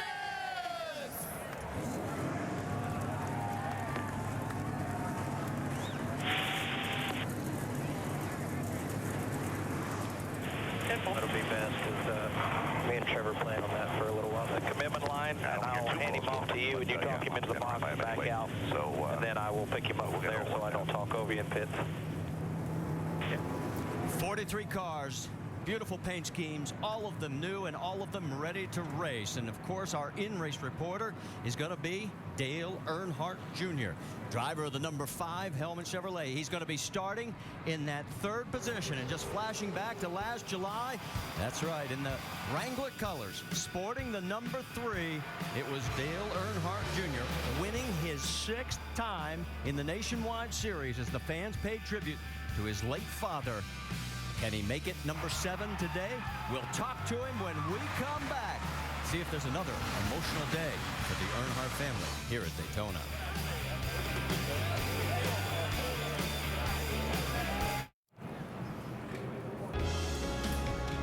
Cars just rolling out onto this 2.5-mile Daytona International Speedway under crystal clear skies and a wonderfully warm Florida day. For everybody who's been suffering through the cold, take a look at those conditions.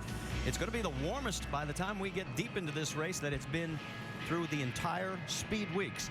But as the 43 go out to take the pace laps, of course, we are getting pumped up for the 2011 campaign for the NASCAR Nationwide Series. Of course, a lot of memories this week with the 10-year anniversary of the loss of Dale Earnhardt Sr.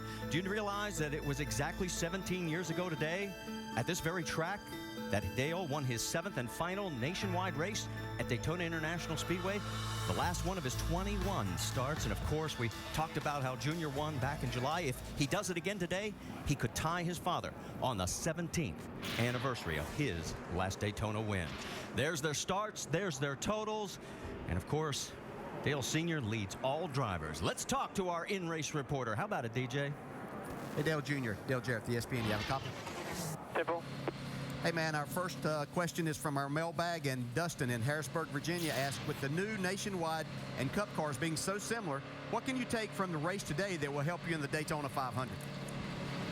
Well, we all know really that you need to be pushing the leader off forward to win the race, to have a shot at pulling out, drafted by him, and we're all seeing that's really how it's going to work. So, but you got to be in that two-car tandem leading the race at the end. So you got to race pretty hard, push hard all day long to try to stay up in that track position and give yourself that opportunity, and hopefully you stay with the same partner all day. Hey, Junior, you kind of led to my next question is, it was going to be, let's fast forward to lap 119. You're saying you want to be in that second spot whenever you're coming to get the checkered flag?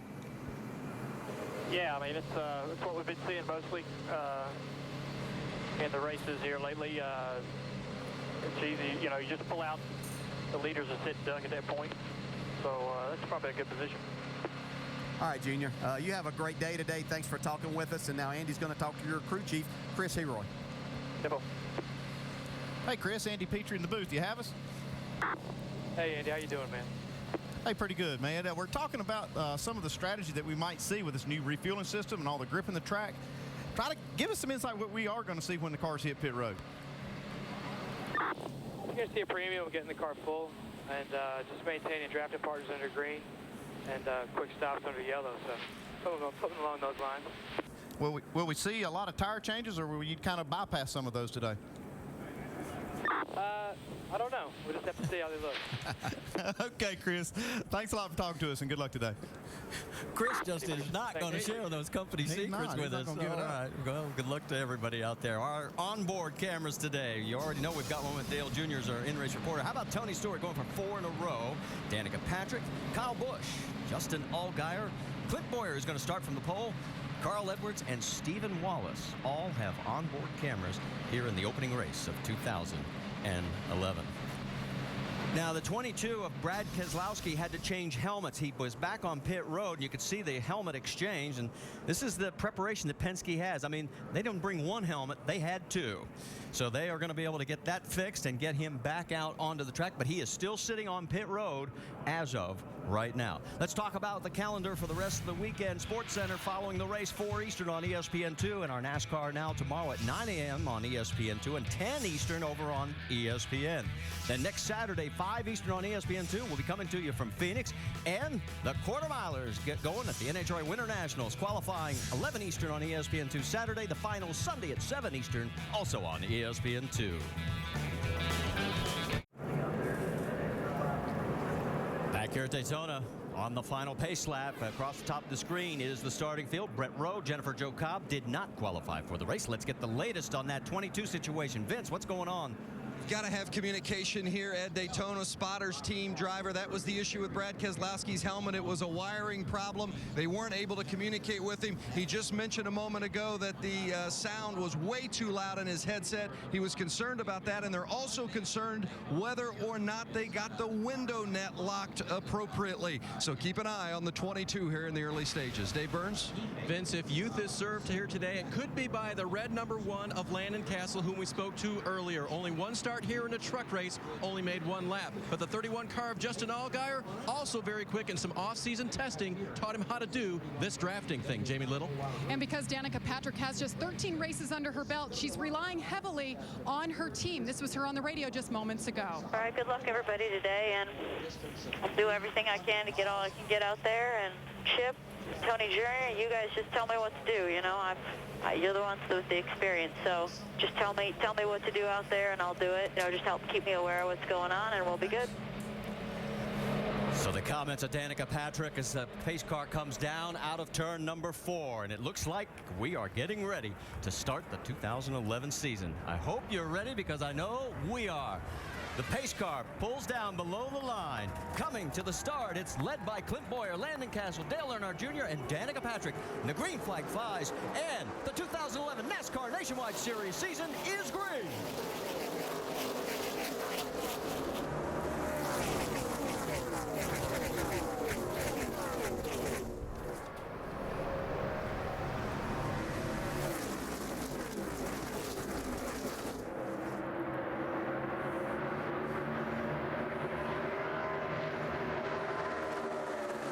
Coming out of turn number 2, you can already see a couple of the cars getting in that two-car tandem hookup, namely the 2 Sprint Cup veterans, Boyer and Dale Jr. Yeah, I'm real interested to see just how this is going to work. If it's going to work like we did with the Cup cars. You see Landon Castle now losing a little bit of touch of the leaders. Are these 2 cars going to be able to break away like we've seen?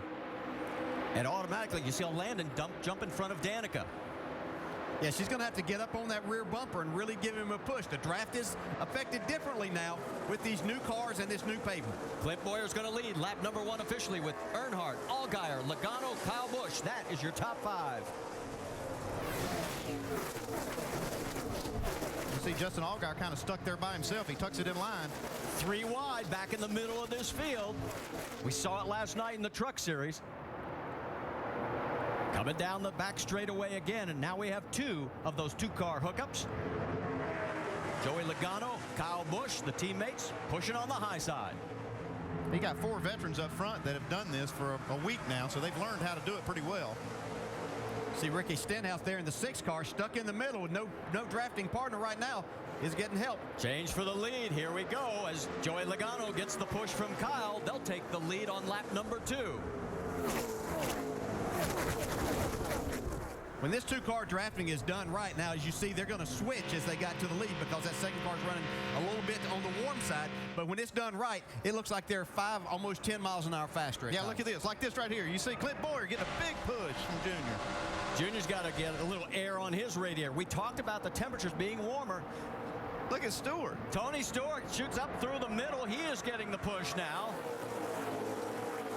You know, the Cup teams have done a lot of research on how to keep these cars cool so they don't have to switch as often. You don't see that kind of technology in these cars, so they may have to do that switching a lot more frequently than we've been seeing. 2 drivers back here in this series. You see Sam Hornish there in the 3rd spot, Elliott Sadler in the 5th spot in that white car, looking to make their mark back here in this series. Lap number 3, and we've had 3 different leaders. It's a 120-lap race. This could be a lot of fun today. It's like musical chairs, and Elliott Sadler was left without a seat. It's Stewart now, Marola. Sam Hornish Jr. is hooked up with Joe Nemechek. They're running 3rd and 4th. Kyle Busch, Joey Logano, then Sadler. He is behind Casey Kane. Dale Jr. trying to lock up again with the 33 of Boyer. That's Justin Allgaier to the left in the 31. Yeah, and he just took that split second. These 2 cars were out front just a minute ago, but Junior had to get a little bit of fresh air to his radiator. When they did that, they lost about 10 spots. Boy, that was oh so close. Jason Leffler, you saw him wiggle there. Here we go again with another lead change. 4 laps, 4 different leaders. Kyle Busch now the man up front. You see Casey Kane now working the outside. Tony Stewart down low, they're going to make it 3 wide again. You're on board with Tony. Joe Nemechek right alongside. See, Casey Kane has his teammate. Jason Leffler's tucked right up behind him. Here comes Junior. Joe Nemechek there in the middle with no help whatsoever. Tony Stewart doesn't have much. He's looking for Clint Boyer to get on his bumper. You saw the 12 of Sam Hornish. He lost his dance partner as well. Change for the lead up front. They got to make the switch again. Logano goes in front. That was textbook right there, how they made that switch without losing a lot of time. Yeah, but look what happens. Here comes the freight train on the outside. Casey Kane, can he get to the stripe? He will not get to the lead. Joey Logano will lead this lap. 4 lead changes in 4 laps.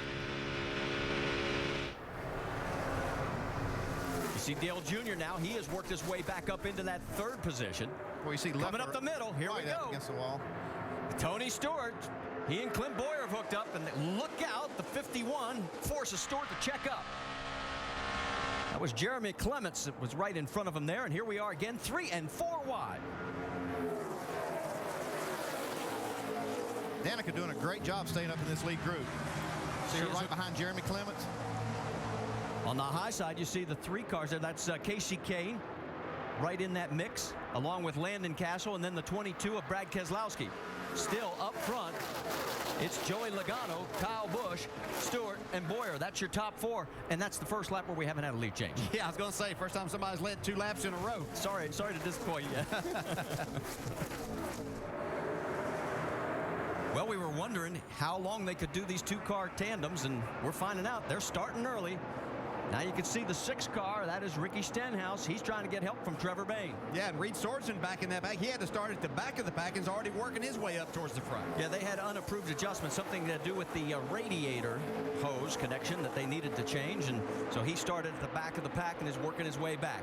Here comes another rush towards the stripe. It is still Joey Logano with Kyle Busch right behind him, but Tony Stewart has closed. Now you see how Kyle Busch is offsetting his nose just a little bit. Here comes Tony Stewart now making a move. They're going to go down to the inside now, and all of a sudden here comes the change for the 18. Yeah, and they're going to get blown by. Yeah, that change is going to cost them. Clint Bowyer's last stone to Tony Stewart right there. Wow. Can they keep this up for 120 laps? Yeah, you see Clint Bowyer doing that offset move. It's not quite as fast as if they were tucked in just in line, but they can keep that radiator cool and stay that way for just a little bit longer. And yeah, I think what we're seeing here is just what you pointed out before this race, the experience factor here. These drivers have done more of this throughout the week, and they know exactly how to make this work. You want to know the speeds we're flying, folks? 196 miles an hour so far, the top speed.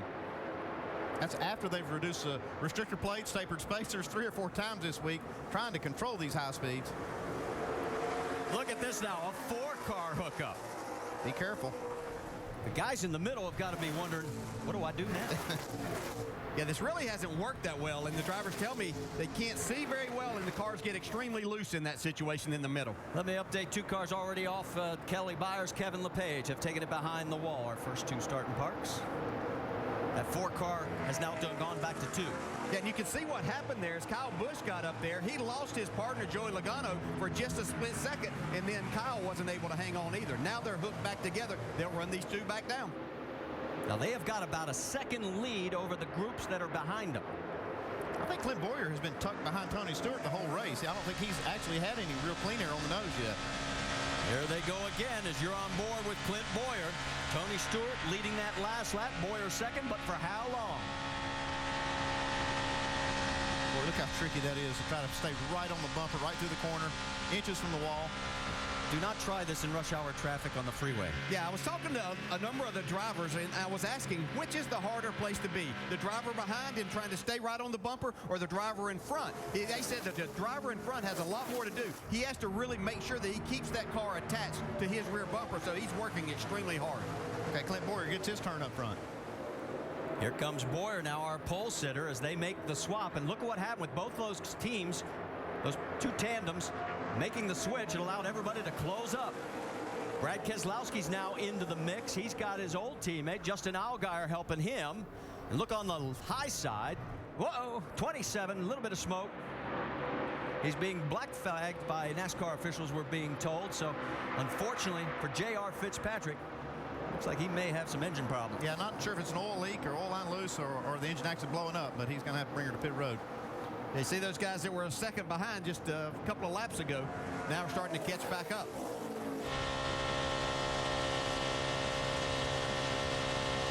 I'm going to get back to these guys here. We're just going to push them. I'm not going to try to pass them. Fine. Tell me. Your car all right pushing me out a little bit? Yeah, simple. That's the 2 drivers communicating with each other while they're racing. That's kind of different, Dale.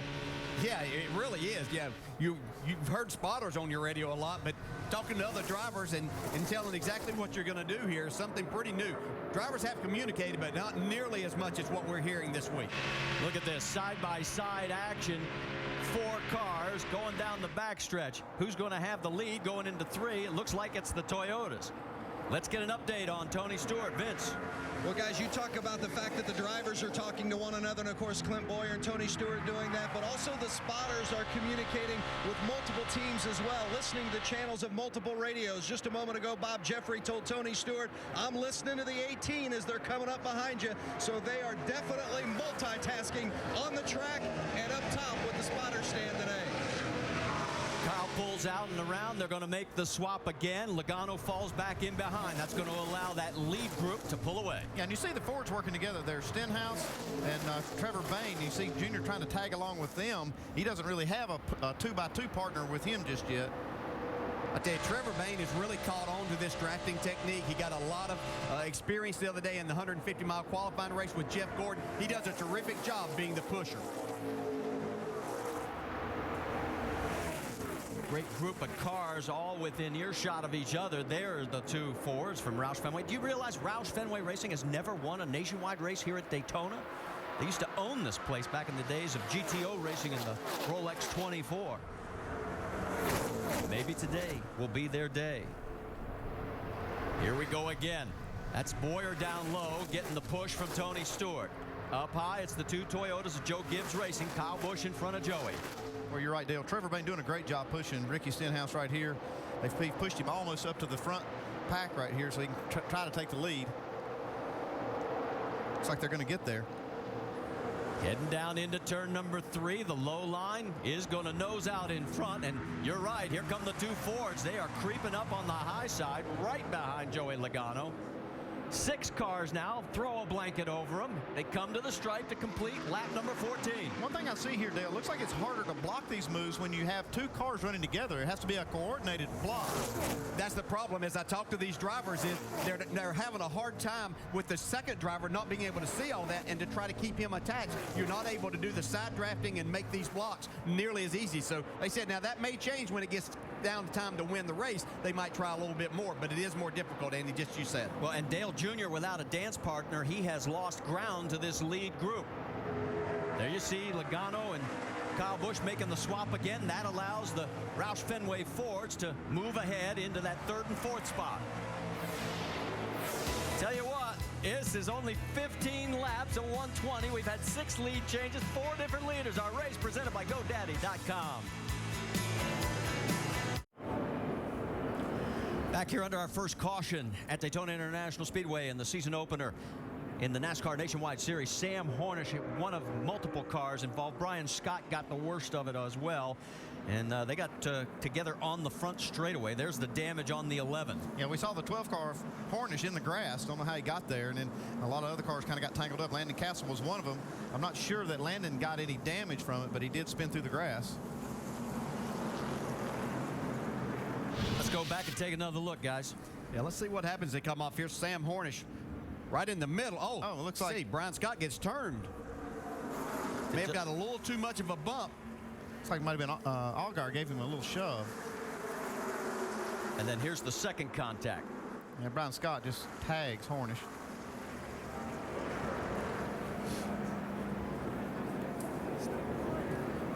Yeah, you see, now we've talked about that these cars, the front and rear bumpers don't line up quite as well. You have to be careful with this bump drafting that a little bit too much of that, you'll get the nose up under and really lift the rear wheels off the ground. That's exactly what happened to Brian Scott.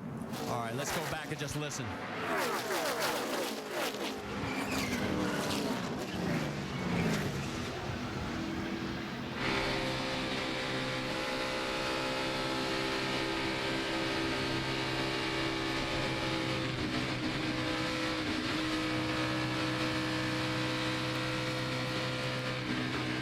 Like the 31 did get into him just a little bit. Yeah, and it wasn't much, but as you move across that rear bumper, it just sends these cars, makes it very difficult to keep up with the steering of it. Well, you see, Hornish looked like he was just flying up through the middle there, coming by those guys, and with that contact, getting into the trial was very tricky anyway. Sam right now under a very limited schedule for this number 12 car this year. They're still trying to look for more money as he's trying, like several other drivers, to rejuvenate his career. And it looks like everybody is going to be coming down pit road. We're going to find our first experience with the refueling. So let's send it quickly to Dr. Jerry Punch. And today will be sort of a test run for a lot of these crews that are going to be working tomorrow. In fact, down in the 38 pits for Casey Kane, the crew may have uniforms on that says Great Clips, but this is the crew of Jimmy Johnson, the 5-time Sprint Cup champion. Brandon Harger going across. He's the gas man. They're going to top it off with gas only, no tires. Vince. Tony Stewart's Cup crew is pitting this car today in the nationwide race. They're going to take on right side tires, a can of fuel, and then a little bit more from the second can. Jamie. Clint Boyer took right sides only, fueled him as well. He has the Cup team pitting him as well, but it was a clean stop for Clint Boyer down and away as they continue to come off pit road. Marty? And there you see our race off pit road. Dale Earnhardt Jr. picks up 9 positions, taking no tires, just fuel. Boyer loses a spot. I bet you Dale will have a dance partner now, as he is at the front of the field. All right, well, we're under our first caution. It has been anything but dull, and unfortunately for a couple of guys, their day is a little short. It has been anything but dull here in the first 18 laps of the scheduled 120 in the season opener of the NASCAR Nationwide Series. We've seen the two-car tandem, and we've had our first incident that has sent a couple of guys behind the wall to repair a lot of damage.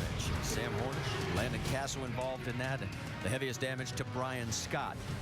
Now, we've got to tell you about, there were several incidents on pit road, and one of them had to do with Dale Earnhardt Jr. We thought he just took fuel.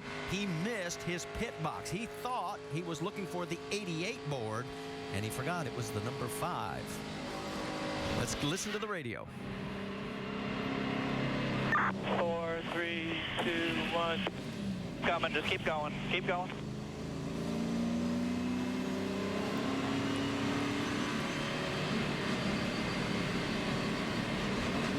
Head 4. It's all good. I thought I was going to see the 88 sign. I'm sorry. Yeah, there's Dale acknowledging he was looking for the 88 sign, which is his Sprint Cup number, obviously. Now, here's what happened to the 4 car. He gets tires and also gets fuel, but he gets blocked in by the car in front of him. Kind of chokes the car, taking off. Won't take him long to get back to the front. And while we've got the opportunity, let's give you the Goodyear track facts here at Daytona. We mentioned the fact we're going 300 miles today, pit road speed. Nobody that we know of was caught for speeding. And really, the one thing that has stood out for you, yeah, new pavement. That's what we should have here. New pavement. That's what's creating all of these situations. I mean, a combination of this car and the new pavement has opened up these two-car drafts, so it's made it exciting so far. well, yesterday you and Rusty were out there driving, and you said how hard it was to see on pit road.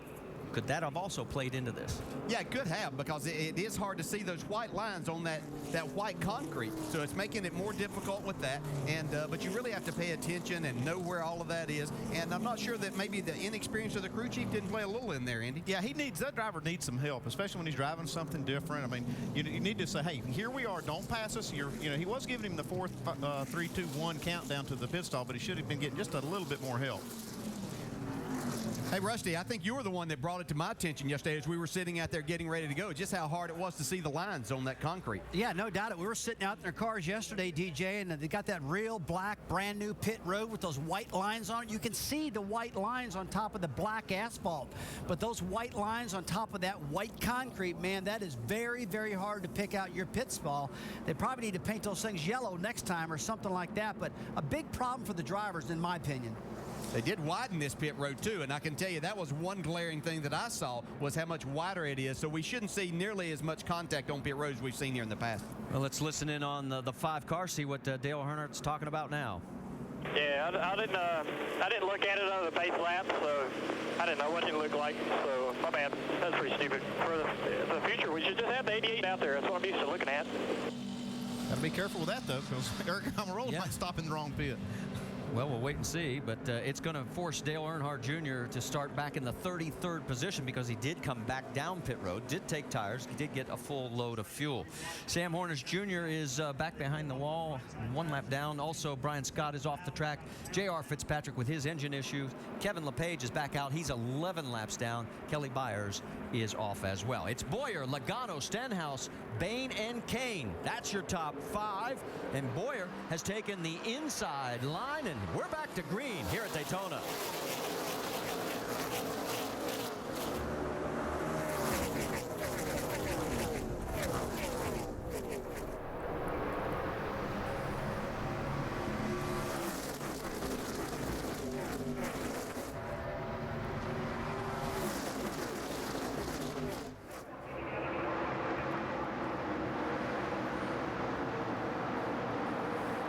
Take a look. You got new dance partners out there. Danica Patrick also getting her car going well, but you've got up front Logano with Trevor Bayne. Dale, I was in there laughing, and I know what you're laughing about, Dale. You're talking about Keselowski pushing Kyle Busch. Yeah, 2 unlikely suspect drafting partners there, wouldn't you say? Yeah, it's amazing. You got Danica Patrick now just moved in front of Boyer. Maybe he can get up there and push her to the front. You mentioned Kyle Busch. He won the helped Joe Gibbs Racing win the Owners Championship. Brad Keselowski won the Drivers Championship. They've had a few go-arounds themselves on the racetrack. We should point out, let me correct one thing. Sam is not behind the wall. They're actually still working on pit road on that 12 car. We just wanted to clear that up. Now back down the straightaway, and on the outside, here comes the push between those two unlikely dance partners. Well, what's happening when you try to get these cars latched up, the front driver has to actually drag the brake just a little bit to get them hooked. Once they get hooked, they can go wide open, but it does take coordination from the lead car to let that other car come up and latch on, and we're seeing that now with just behind this group. Danica Patrick is not quite able to latch up with Boyer, but she's got a responsibility in that to make that work. Dave, you got an update down there on the 18? Well, one thing to keep in mind with Kyle is that his car is better out front. Who wouldn't like it out front? He can win that way. But the Toyotas have had a little trouble cooling this weekend. So with Keselowski pushing from behind, Kyle feels great about getting that air in the front end of that car. Remember, troubles cooling could mean that the Toyotas need to stay out front. Jamie? And just before that first round of pit stops, Danica Patrick came on the radio. She said, guys, we have a fast car. I'm good. I just need some help out here. And as you saw, she was kind of being hung out to dry. Clint Boyer in the 33, still not trustworthy of Danica, but this is a good opportunity for her to prove herself that she is able to draft, but so far it's not working. Battle for the lead up front as they come down to complete lap number 23, side by side. Which one of the Joe Gibbs cars is going to hold on to it? It's going to be Kyle Busch. Andy, I'll add on to what you were talking about there. It is Danica. She has some responsibility there to get that car behind her latched onto her rear bumper. So that's something that she's going to have to learn here throughout the day. Trouble in turn 2. Several cars around. The 62 of Michael Annette. Elliott Sadler's involved. Good. The 09 of Kenny Wallace. Dale Jr. gets through, and look out. Jeremy Clement gets a part of that. No, that's Mike Wallace. That's Mike Wallace. Right rear quarter.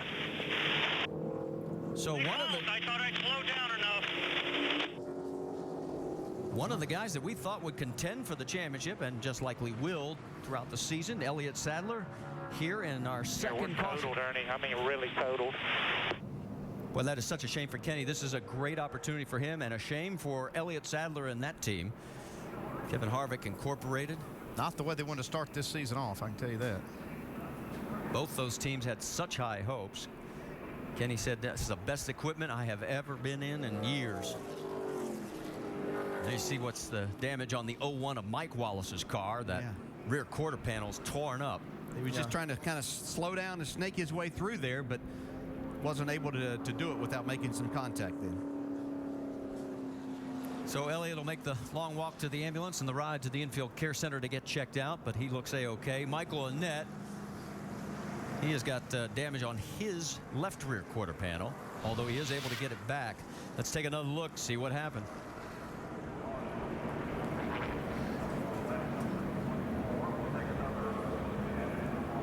Well, you can see right there, looks like Kenny Wallace got tagged.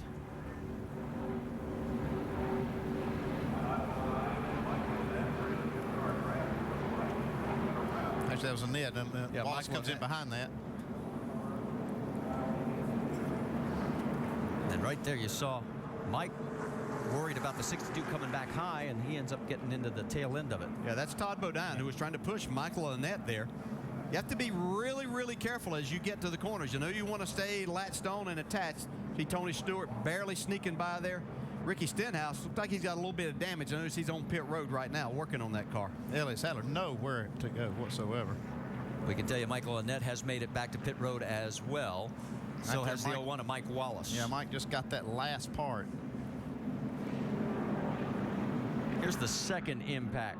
See, Mike was going around the other car on the bottom, and he thought he could swing back low on this car, but he just couldn't do it. From Clint Boyer's on board. Outside, next car, spin behind you, come on. You're clear, outside, caution, nice job. That's when you're sitting in the seat just wondering if that car's going to clip you as it comes back. You see just how close that's going to be for Clint Boyer right here. Wow.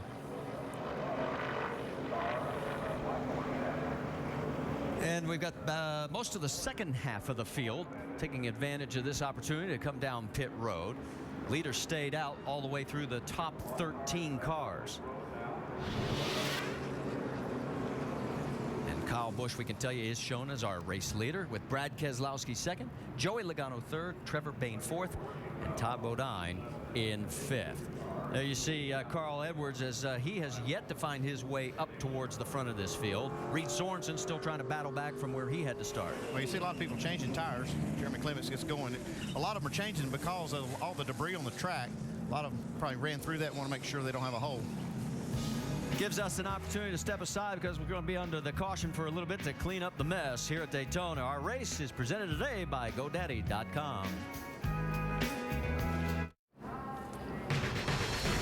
ESPN, the home court of college hoops, continues today. First at 4 Eastern, Reggie Jackson and Boston College face a rejuvenated number 19 Tar Heels team led by Tyler Zeller.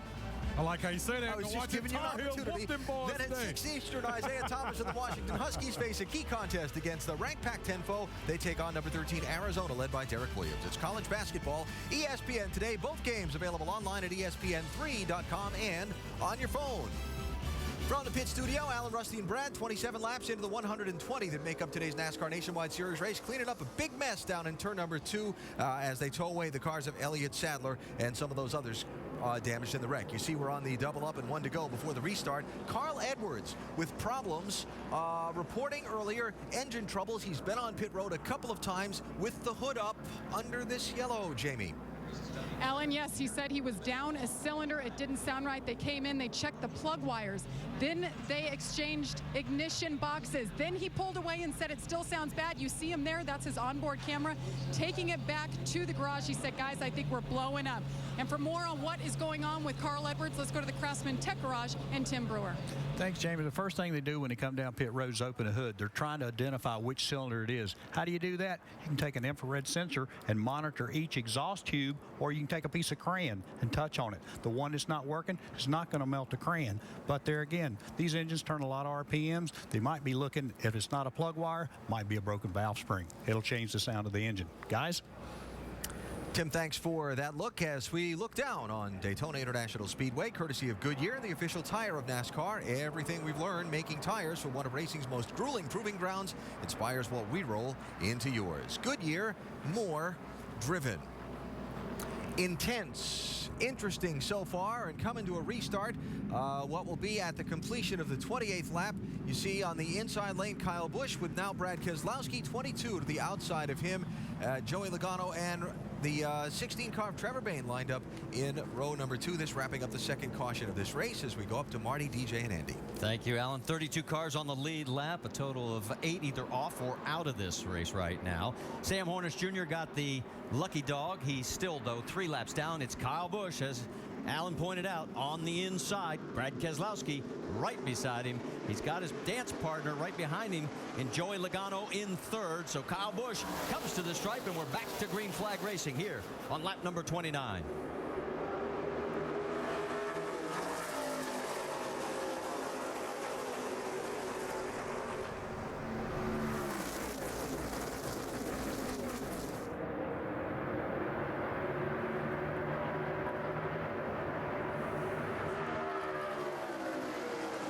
Down the backstretch, the 4-car attack right now in third and fourth is Brad Keselowski with Trevor Bayne giving him a push. Look a little bit further back, you saw Danica Patrick. She's running in 6th with Clint Boyer. We've seen these partnerships kind of shift around and change on these restarts. Now it looks like Boyer really is latched on good with Danica. They should be able to go to the front if they can stay like this. Well, she's going to get a lesson, that's for sure. Here comes Tony Stewart also in that mix. That's Eric Almirola trying to hook up with him. Yeah, but she did a much better job there in getting that 33 car on her bumper now. They've cleared that pack. Going to try to run down these leaders. Clint Boyer's a good one for her to have back there. He's got a lot of experience on how to do this. Still you in the 33. Spotter telling him it's just you two right now. And they are closing. Here they come on the inside. Oh, yeah, here we go.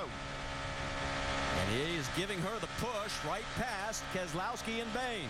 Oh yeah, they're gonna get to the lead here. Kyle Busch still up front. The question is for how long? You can see the differential and how quickly they are closing. Will we have our 6th different leader this time by? It's going to be close, but it looks like Kyle may. No, Danica Patrick is going to lead. Keep it in the middle right here. Remember, she led 4 laps back at Homestead, so now she's led 2 races in a row. The question is, what kind of finish is she going to get today here at Daytona? Now, we're talking about would people draft with these younger, inexperienced drivers. If you've got a car like Danica's got today, they'll run with you, I promise. You see the stack there? First woman to lead a lap here at Daytona in a NASCAR sanctioned event. But here come on the bottom side, Brad Keselowski and Trevor Bayne saying, yo, we'd like that position back, please. Here we go with another lead change at the stripe. Brad Keselowski, it'll be our 12th lead change in 31 laps. Those 4 still side by side, and they have opened up ground over Logano and Kyle Busch. About a full second. There you see the gap back to them. Running laps of 46 seconds around here. They're flying. If you want to know what the track record for lead changes is, 35, set back in 1986. We've had 12 already in 31. Say we ought to have that done by about lap 60. This is great stuff. These two, and she is getting an education rapidly here. Yeah, they're averaging 194, 195 miles an hour on these laps. That's 15 miles an hour faster than they qualify. Yeah, and the good thing here is that these Kevin Harvick cars are able to stay tucked in. Clint Bowyer's getting just enough air to it that he can stay behind Danica and keep pushing where they don't have to make this switch. There's Bowyer trying to get more air on his front. He's got to make the switch here soon. They've been going several laps. Here it comes. Okay, the key's going to be, can she get in there and get latched on to Clint?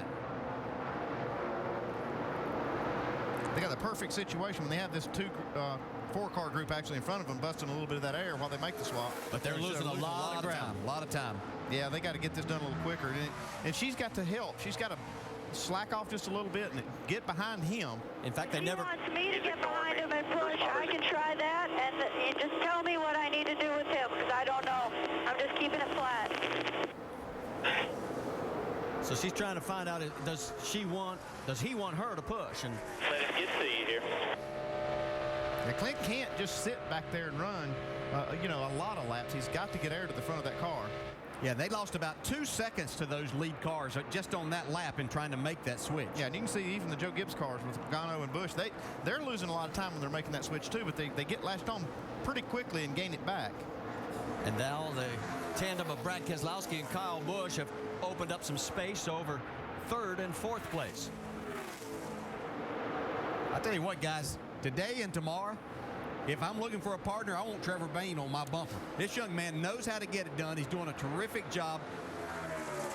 I think it's going to pay big dividends, maybe for him getting himself in a position to pull out and win either today or tomorrow. We're still under green and getting word. Yes, the 66 of Stephen Wallace is making his way to pit road. This is unscheduled. He's the first pit box in. May have a tire down. It really looked like that right front was down on the ground, possibly. Our over-the-wall man, Mark Hollywood Armstrong, giving us the bird's-eye view there as he's the front tire changer for that team. Meanwhile, on the left side of your screen, you can see They're all clear. 4 cars that are running 1st through 4th. No change up there. Speed, 4,400 to the cone. So Steven's going to get back out, but he is going to go a lap down. Here come the Gibbs cars on the outside again. On the high side, Kyle Busch, Joey Logano. They are going to push their way back to the lead through turns 1 and 2. Keselowski and Trevor Bayne doing all they can to hold them off.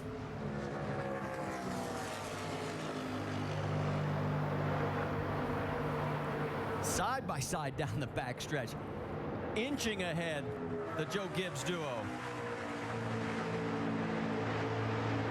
You can see where that experience is really paying off at the front. These cars have distanced themselves quite a bit from the pack. And we saw Danica was able to run all the way to the lead, but you got to coordinate those switches to be able to stay up there. Yeah, and she lost her partner with Clint Bowyer, and she's dropped back to the 9th position. Boyer's dropped all the way back to 18th.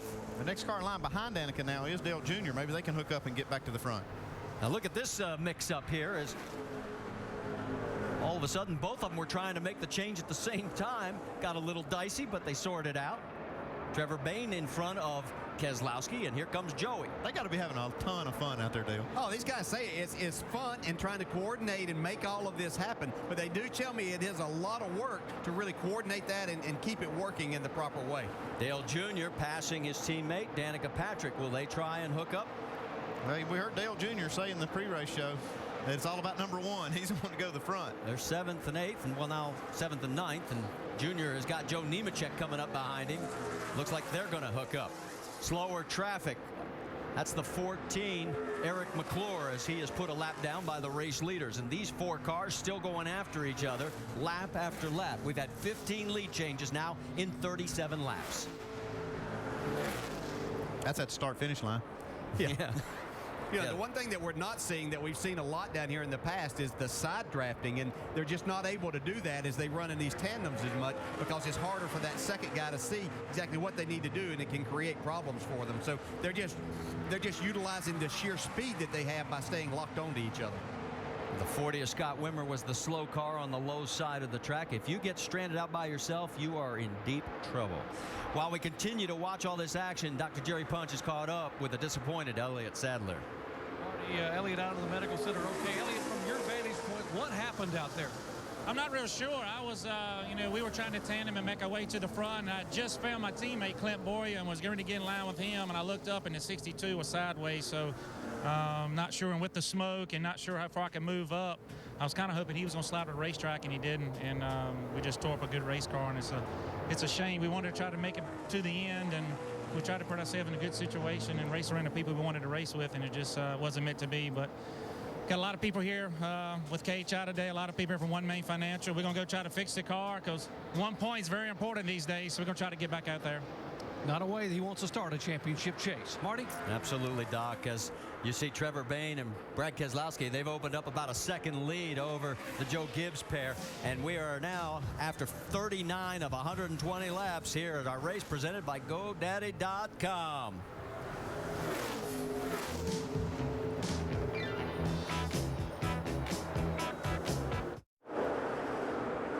Welcome back to the Drive for COPD 300 at Daytona, and make sure to go to NASCAR.com for all your latest NASCAR information. That shot you saw, there they are, the top 4 runners. It's Keselowski, Bayne, followed by Busch and Logano. A little bit further back, in fact about 11 more seconds back, is Tony Stewart and Clint Boyer. They have hooked up, and they are coming. But this is the biggest margin that a breakaway group, if we can call it that. The first 4 have given themselves. And you notice at the bottom of the bottom of your screen there is the 60 of Carl Edwards. He has just come back out on track. He is 12 laps down. Dave, what's the story? Marty, they changed everything electrical on that 60 car. Talked to the tuner, Troy Couples, and he told me they took it all out, put it back in. When it left, though, it didn't sound that great, and a lot of people were still shaking their heads in that Roush Fenway camp. Well, you saw him get passed by the quartet that is the front runners of this field, and you can see his last lap compared to the leaders.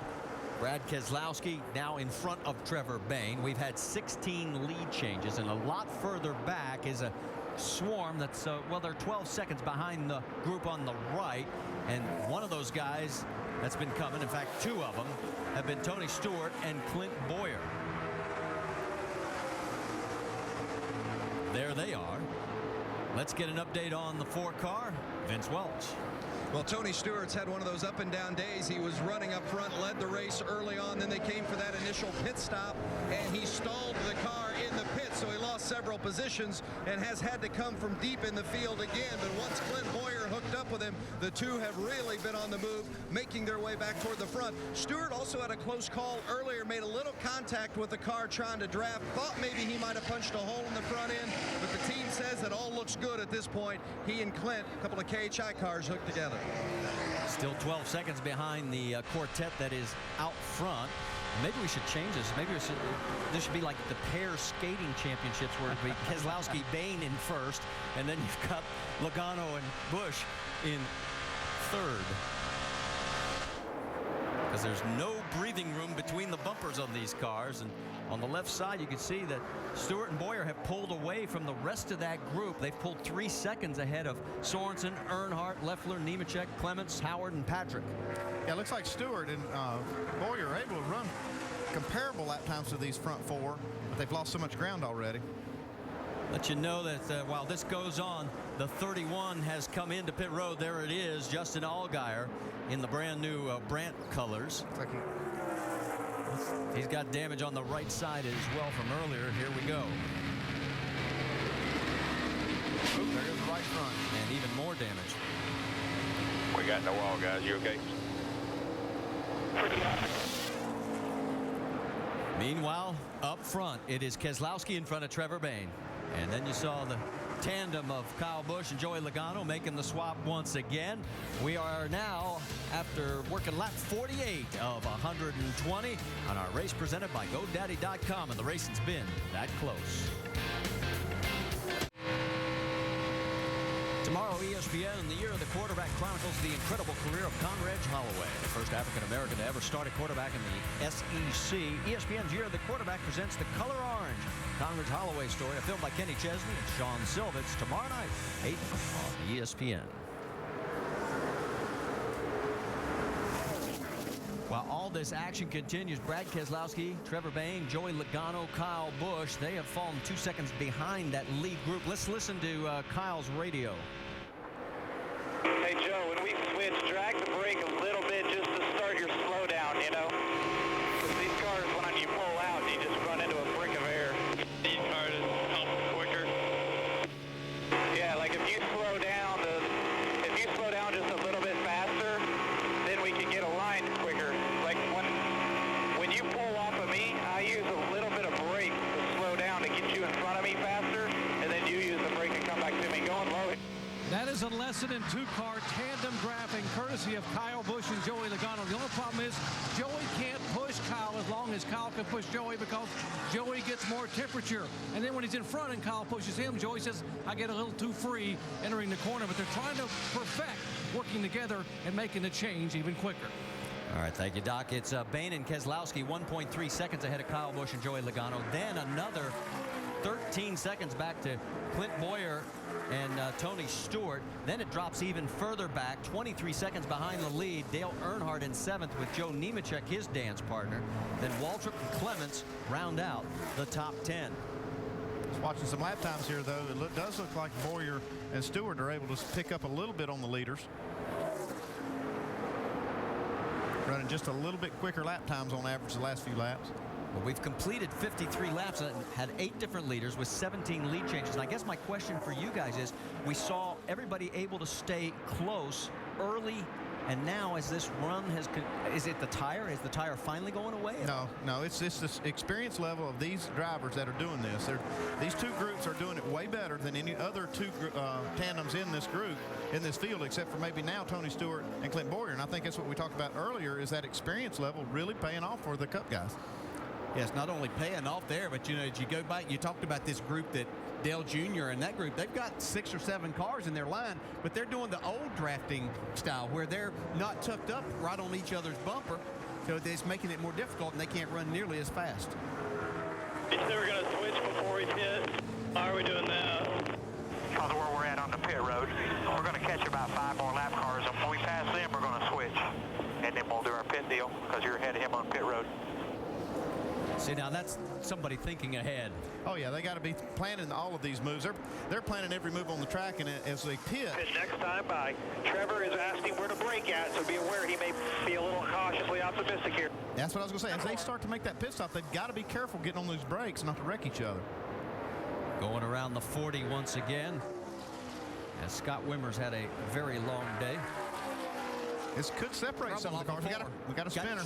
Sam Hornish going around again. That's right into pit in, and he's going to bang the wall with the left front. So Hornish, who was running 33rd at the time, 3 laps down, brings out our 3rd caution of the day, and there's the damage. Don't know how close these guys were on fuel, but they'll have to be really careful right here as we go lap. We just heard that the lead group is getting ready to make a pit stop right then on that lap, so they'll have to make at least another lap under caution before they come down pit road. Let's go back and take a little look, see what happened to Sam. The first crash wasn't his fault. See what happened this time. Well, it looks like Todd Bodine got another one there.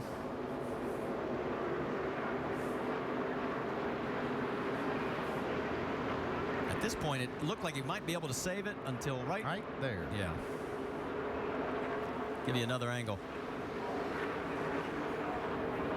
It's like Todd hadn't quite perfected that push move yet. You know, as we talk, these bumpers don't exactly line up, and you can actually get your nose underneath the rear bumper and lift the rear wheels off the ground.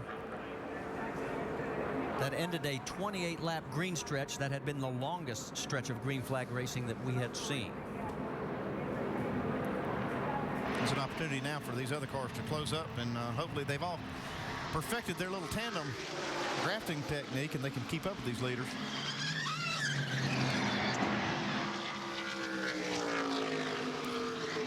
So, as several drivers have experienced, Sam Hornish having a tough day today. And not much of it really his making. No, that one was not his fault at all. That definitely got a push from behind. See the guys on pit road stretching, limbering up.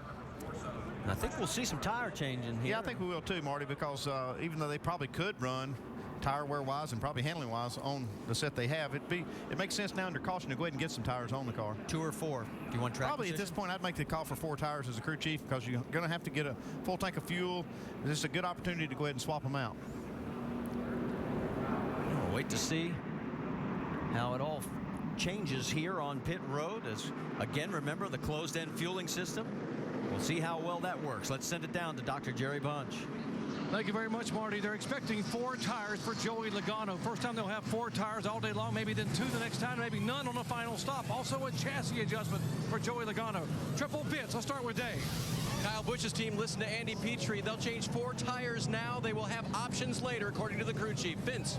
Brad Keselowski, last year's series champ, 2 tires and gas, says it's a lot harder than it looks out there. He's working hard. Jamie? Birthday boy Trevor Bayne turns 20 today. They said, how do you enjoying it? He said, I love it out here leading. He led 10 laps. Left side tires is the call. They said it's going to take longer to fill these cars. Just remember, wait for the jack. He filled it up with Sunoco fuel. He's down and away. Keselowski is first out of the box. Marty? The race off pit road. Keselowski picks up 1. Junior picks up 5. He was in the right pit box this time. Trevor lost 4.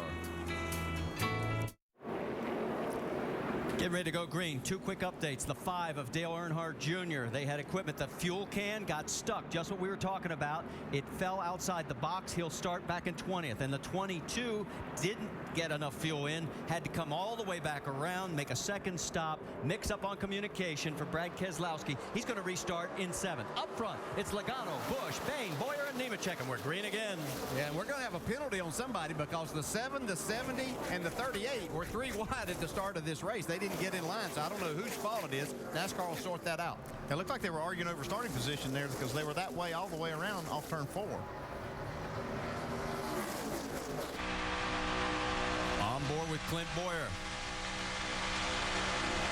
Now you see the Gibbs cars have kind of got split up here.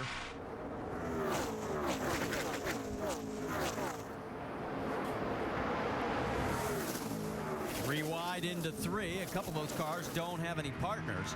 And up front, here we go again, as you see 4 cars trying to pull away from the pack. Just got a little change in who's playing in that mix, as Clint Boyer is the man who is pushing Kyle Busch. Trevor Bayne is the guy right behind Joey Logano.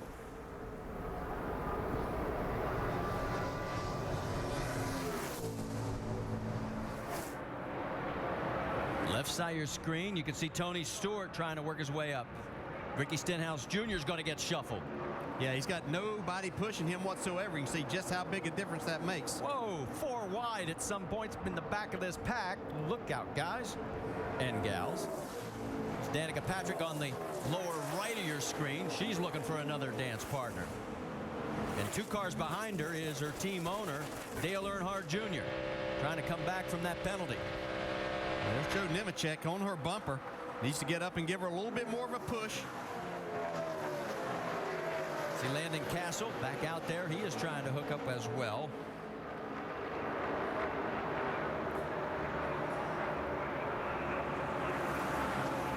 Well, DJ, you were asking about if anybody was going to get hammered with a penalty for passing too soon on the restart. The 38 of Casey Kane.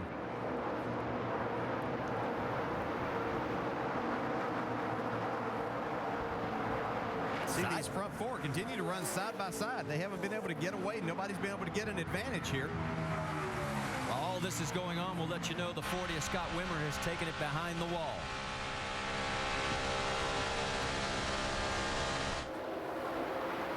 They're going to have some company here in just a second, though. It's like Stewart's pushing Leffler. Yeah, Jason Leffler and Tony Stewart coming in a hurry. Great view from high dicey. above. See, they're right there. When you're talking about, they're trying to get that side draft, but it's so hard to coordinate with 4 cars. Did you notice Tony backed off? I don't know. Maybe I think he saw a little bit of action getting ready to happen. They were closing too fast. Tony knows you got to get to the finish to win this thing. And was that only because they were in the corner and you're looking out the left window, really? Because you really can't see when you're straight behind that car. No, and any sign that you see of just a little bit of smoke or just anything that gives you that inclination that something may be taking place, you have to back out right then, because that's what the drivers are telling me. It's just almost impossible to see anything as you're latched on.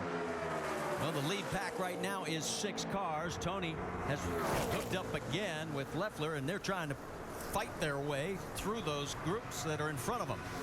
Further back, a total of 4 seconds, is where we find Clemens, Sorensen, Patrick, Bliss, and Almirola. See Leffler flirting with that wall. He's way up on the outside. There you can see the gap, and here's what's happening behind the top 6. There's Stephen Wallace. He's trying to get help from Landon Castle. On board with Dale Jr., and Jr.'s getting shuffled. He's going to go to the outside. And that's Keselowski right beside him. Casey Kane is getting a black flag, and he has not served his penalty. Now he is coming in. They were going to put the black flag with the white cross on him that time. Now let's watch this again, DJ. Yeah, and see, they were lined up this way. As Andy pointed out, this was back in turn 3. They just were having an argument over who was going to start where. Didn't get that settled, and you can't do that. Let's go back to the battle for the race lead. Joey Logano has it with Trevor Bayne pushing. There is Kyle Busch and Clint Boyer, 3rd and 4th, but maybe not for long. Here they come on the top side. We've passed halfway of this 120-lap, 300-mile race. We've had 18 lead changes, 8 different leaders. See, behind this group, Danica Patrick is now kind of broken away from it at the head of it. She needs somebody to draft with. Tony Stewart still trying to find an opening. Well, he's going to make one here in a second. Now there is what you were talking about, Andy, and it looks like Reed Sorensen may be the one to say, okay, let's give this a try. Yeah, she actually broke free of this group by 7 or 8 car lengths.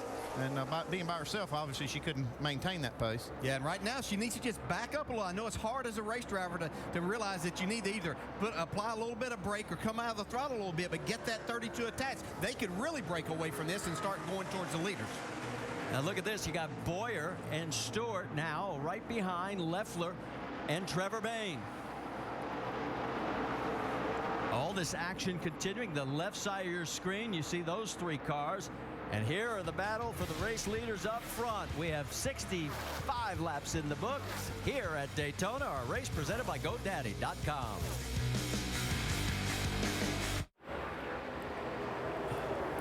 Under green, past halfway at Daytona. Reminder that ESPN, the home court of college hoops, continues today at 4 Eastern. Reggie Jackson and Boston College face the number 19 North Carolina Tar Heels, led by Tyler Zeller. Then at 6 Eastern, Isaiah Thomas and the Washington Huskies face a key contest against the ranked Pac-10 foe. They take on number 13 Arizona, led by Derek Williams. It's college basketball on ESPN today. Both games also available online at ESPN3.com and on your phone. A little past the 150-mile mark at Daytona International Speedway in today's NASCAR Nationwide Series season opener. From the pit studio, Alan with Rusty and Brad, watching the 2-car tango play out here today on the newly repaved Daytona International Speedway surface. Drivers figuring out that 2-car draft is going to be what separates them from the pack. And you're looking at the 2 twosomes that have separated themselves from 5th place by 6.5 seconds. 2 by 2, that's all I remember all day long about this race. I've never seen any racing like this.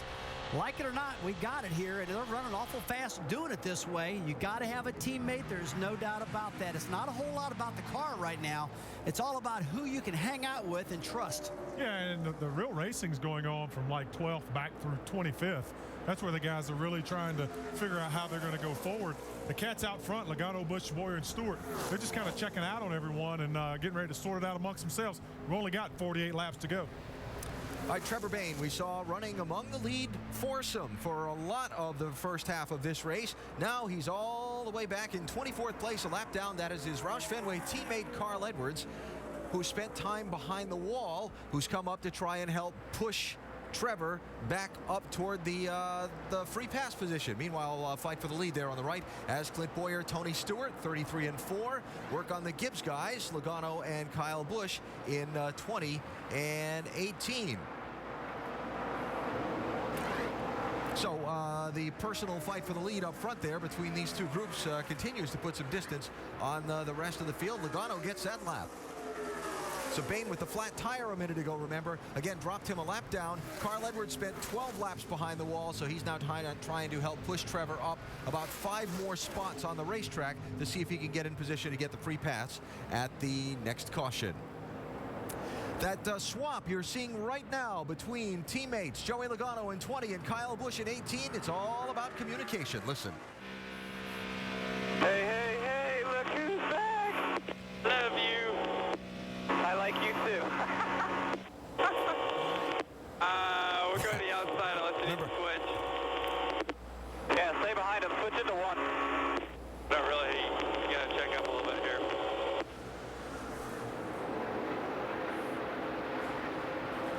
And as Tony Stewart comes pushing by for the lead, remember after that last restart, Logano and Kyle Busch were separated by the double up on the restart when they got back together in the draft. That's obviously having a little bit of fun. They were celebrating. Nice little Saturday afternoon ride.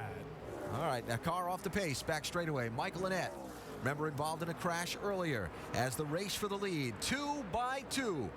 Not necessarily the Daytona draft we've been used to seeing, but still double wide for the lead. Heads off to 3. We head upstairs to Marty Reed, Dale Jarrett, and Andy Petrie. And thank you so much, Alan, as we go back on board with Clint Boyer. The tough break for Trevor Bayne, but right now he's trying to get help from his Roush Fenway Racing teammate, Carl Edwards. We'll keep you posted as they try and push their way back. He's still in 24th position. He's got to pick up quite a few spots to get into that lucky dog position. These guys are now side by side and slowly but surely trying to open up a bit of a more gap. They're 5 seconds now ahead of Landon Castle and Brad Keselowski. They have teamed up. Castle restarted 31st. Remember, he was involved in one of the incidents earlier in the race. Yeah, but he was a beneficiary of the little mishap we had with the 22 when he didn't get it full of fuel, so he had to start back in the pack. He's got a really fast car. He was up front.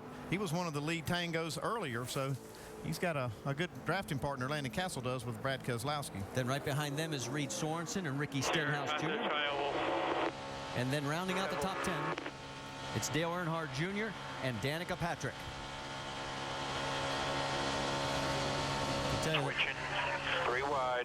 You heard him say switching? And boy, I think those two have made the switch faster, cleaner, more consistently than anybody else. Well, they've made it more times, too. It looks like they can't run quite as many laps without switching, so they've had a lot of practice of doing it today. But look, I mean, we've seen earlier where guys would lose 10, 12 car lengths. They're still right there. Yeah, synchronized racing we've gone through here, but they're getting it done. As long as they're not doing the backstroke, because right now the front stroke is all with Tony Stewart and Clint Boyer as they're ahead of Logano and Kyle Busch with 44 to go.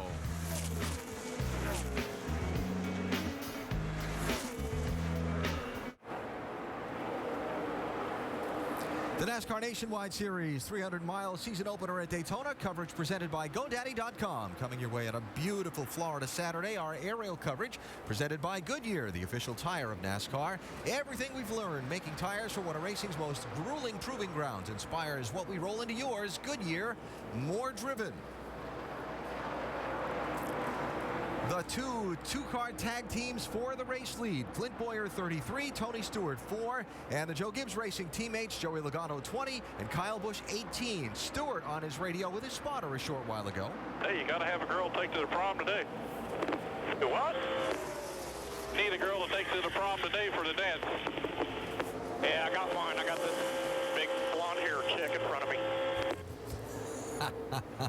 Blonde-haired chick referring to Clint Boyer, the driver of that 33 car. And seeing another twosome begin to draw in on this race for the lead. Take a look at Landon Castle and Brad Keselowski. They're really starting to run this group down. The rest of these guys keep swapping back and forth, trying to cool these engines off. And Keselowski and Castle are hooked up pretty good right now.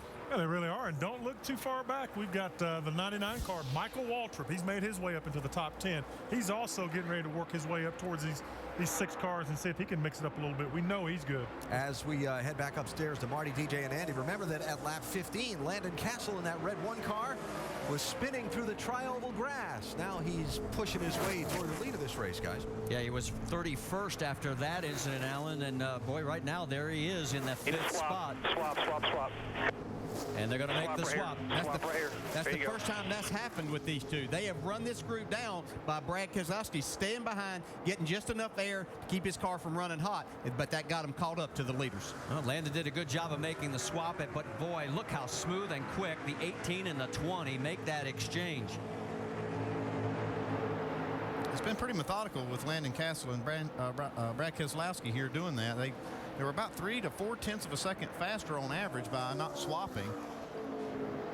Let's get more on Landon Castle, Dave. And that's just a little bit of an experience on his part. Remember, he has a fast race car. That's his biggest asset. They got the grass off of the grill after that spin earlier. No other damage. Crew Chief Dick Harrison told me they just had a conversation with the 22 crew. They plan to be on pit road for the final time on lap 97. All right, thanks, Dave. As you saw that 4 cars that they went around, putting them a lap down. Casey Kane's in that group. Trevor Bayne still trying to fight his way out of that mix, get back on the lead lap. And meanwhile, the front 4 going after each other again. Castle and Keselowski sort of lost each other. Yeah, and that just shows just what Andy talked about earlier in the show was the experience factor. And whenever they made that swap, they have lost probably a second and a half, 2 seconds to these leaders now. Crossing the stripe, we've now completed 85 laps. We've had 25 lead changes. The record here at Daytona is 35.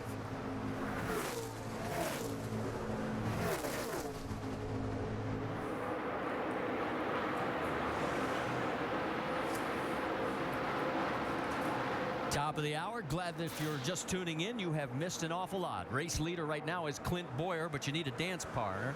As you've got Brad Keselowski with the fastest lap. Danica Patrick dropping back now to 13th. She was running up front for quite a while. Joey Logano, Kyle Busch up front, I should say right now. Back in 3rd and 4th, it is Tony Stewart and Clint Boyer with Brad Keselowski and Landon Castle dropping a little bit further back. They're 2 seconds behind the lead group. We have a total of 9 cars either off or out of this race. And as far as lead cars on the lead lap, 17. Bobby Santos, the 3rd, is the last car on the lead lap right now in 17th position. Mike Bliss is in the lucky dog spot. That gets you caught up, and stay with us because we've had 26 lead changes between 8 different drivers, and the record is 35. And here we go again. High side, the 4, Tony Stewart. Remember, he has won here 3 years in a row, 5 of the last 6. And his blonde-headed prom date pushing him right behind. He made that comment over the radio right before we came at the top of the hour. And boy, they're opening up some space. Yeah, you can see the 22 and the 1 car back there with Keselowski and Castle. It looks like Keselowski's a better pusher than Landon is in that 1 car, and they've switched back again. We'll see if they can't now run them back down. Let's go back a little deeper in the field. Running 16th and 17th is Danica Patrick and Bobby Santos. Third, great story on both of these cars, especially Bobby Santos. Let's talk about that 52. How about it, Vince? What a great story it's been for Bobby Santos, Tommy Baldwin development driver running for Jimmy Means this weekend. Crashed early in the weekend, did not have a backup car. Dale Jr., strong relationship with Jimmy Means, said, we'll give him a car to run. So they rolled Eric Amarola's backup out for Santos. And he said, don't just get it in and park it.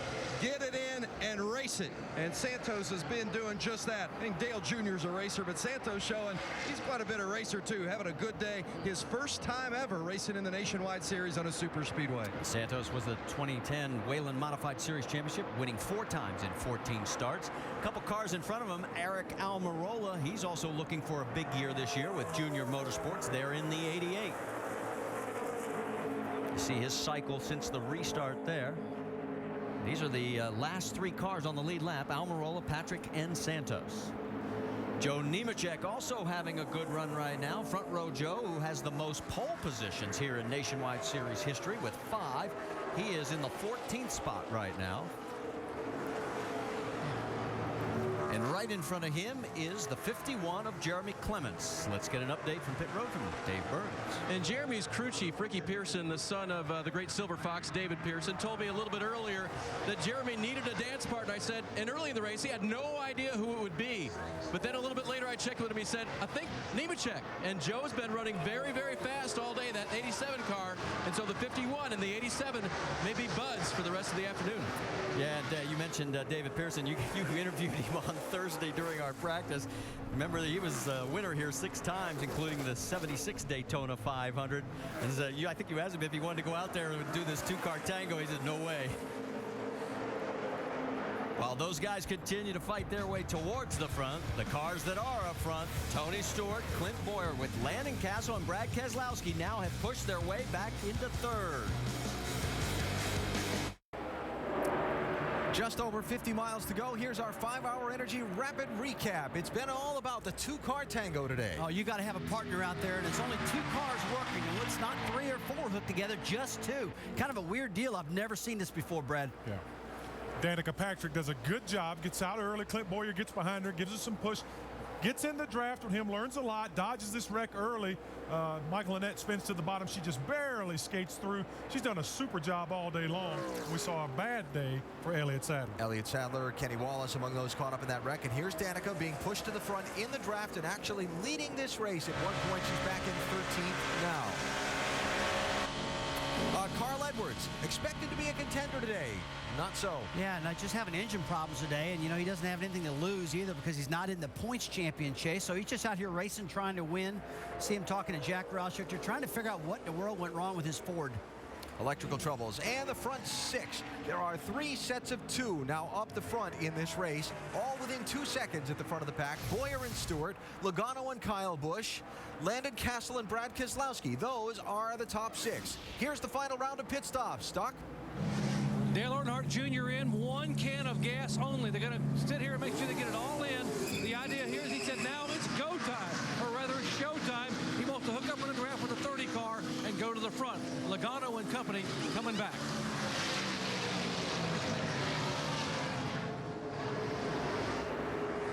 .22 of Brad. Vince, let's send it down to you. Brad Keselowski has been up front much of the day today, but he's had to go to the back looking for a partner to get back up to the front. They're going to put in 1 can of fuel for Keselowski. Dave Burns. And you see Landon Castle pulling away as well. That's his dance partner. Fuel for Landon as well. So those 2 make their stops. They'll hook back together. And we're waiting to see what happens with Boyer and Stewart. And we're being told there will be a speeding penalty for Todd Bodine. Too fast entering. He has not been a factor in this race as far as being up front. The men up front, Clint Boyer, Tony Stewart, have yet to make their stop. Kyle Busch, Joey Logano also still out there. Then it drops from about another. How we do it, baby. Sound like Kyle's having fun.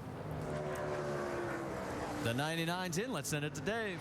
And for a while, he couldn't find anyone to draft with him. Casey Kane finally got locked together there in the 2-car draft with him, but they'll put in enough fuel for Michael to make it to the end, see if he can find another drafting partner. And last night's Truck Series winner is off of pit road trying to go for 2. Vince? Well, it's been an emotional day for Reed Sorensen. Remember, he found out just before the race they had to change a radiator fitting, so he started at the back of the pack. But he's hooked up with Ricky Stenhouse Jr. The car's been good. Jamie Little. Ricky Stenhouse Jr. started out the day great, started 10th, went to the front with his partner, but he lost Trevor Bayne. He fell back. His partner now has been Reed Sorensen. He's down and away. The 52 is also in. And Vince, he's heading your way. Santos Jr., we documented what an eventful weekend it's been for him. Look, you just saw him slid through his pits.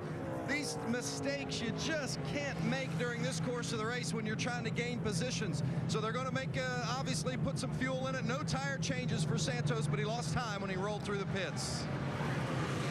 On the right side, you can see that it is Clint Boyer and Tony Stewart coming down pit road. Yeah, and Kyle Busch, as you can see there, but his teammate and dancing partner stayed on the racetrack, Joey Logano, so it may be a little bit of miscommunication there. It could be, but it's going to be really close to making it all the way. Dave? But they've gone back and forth on which lap they were going to stop on. Haven't heard any confusion on the radio, but yeah, I saw Joey Logano flash by and thought, what in the world?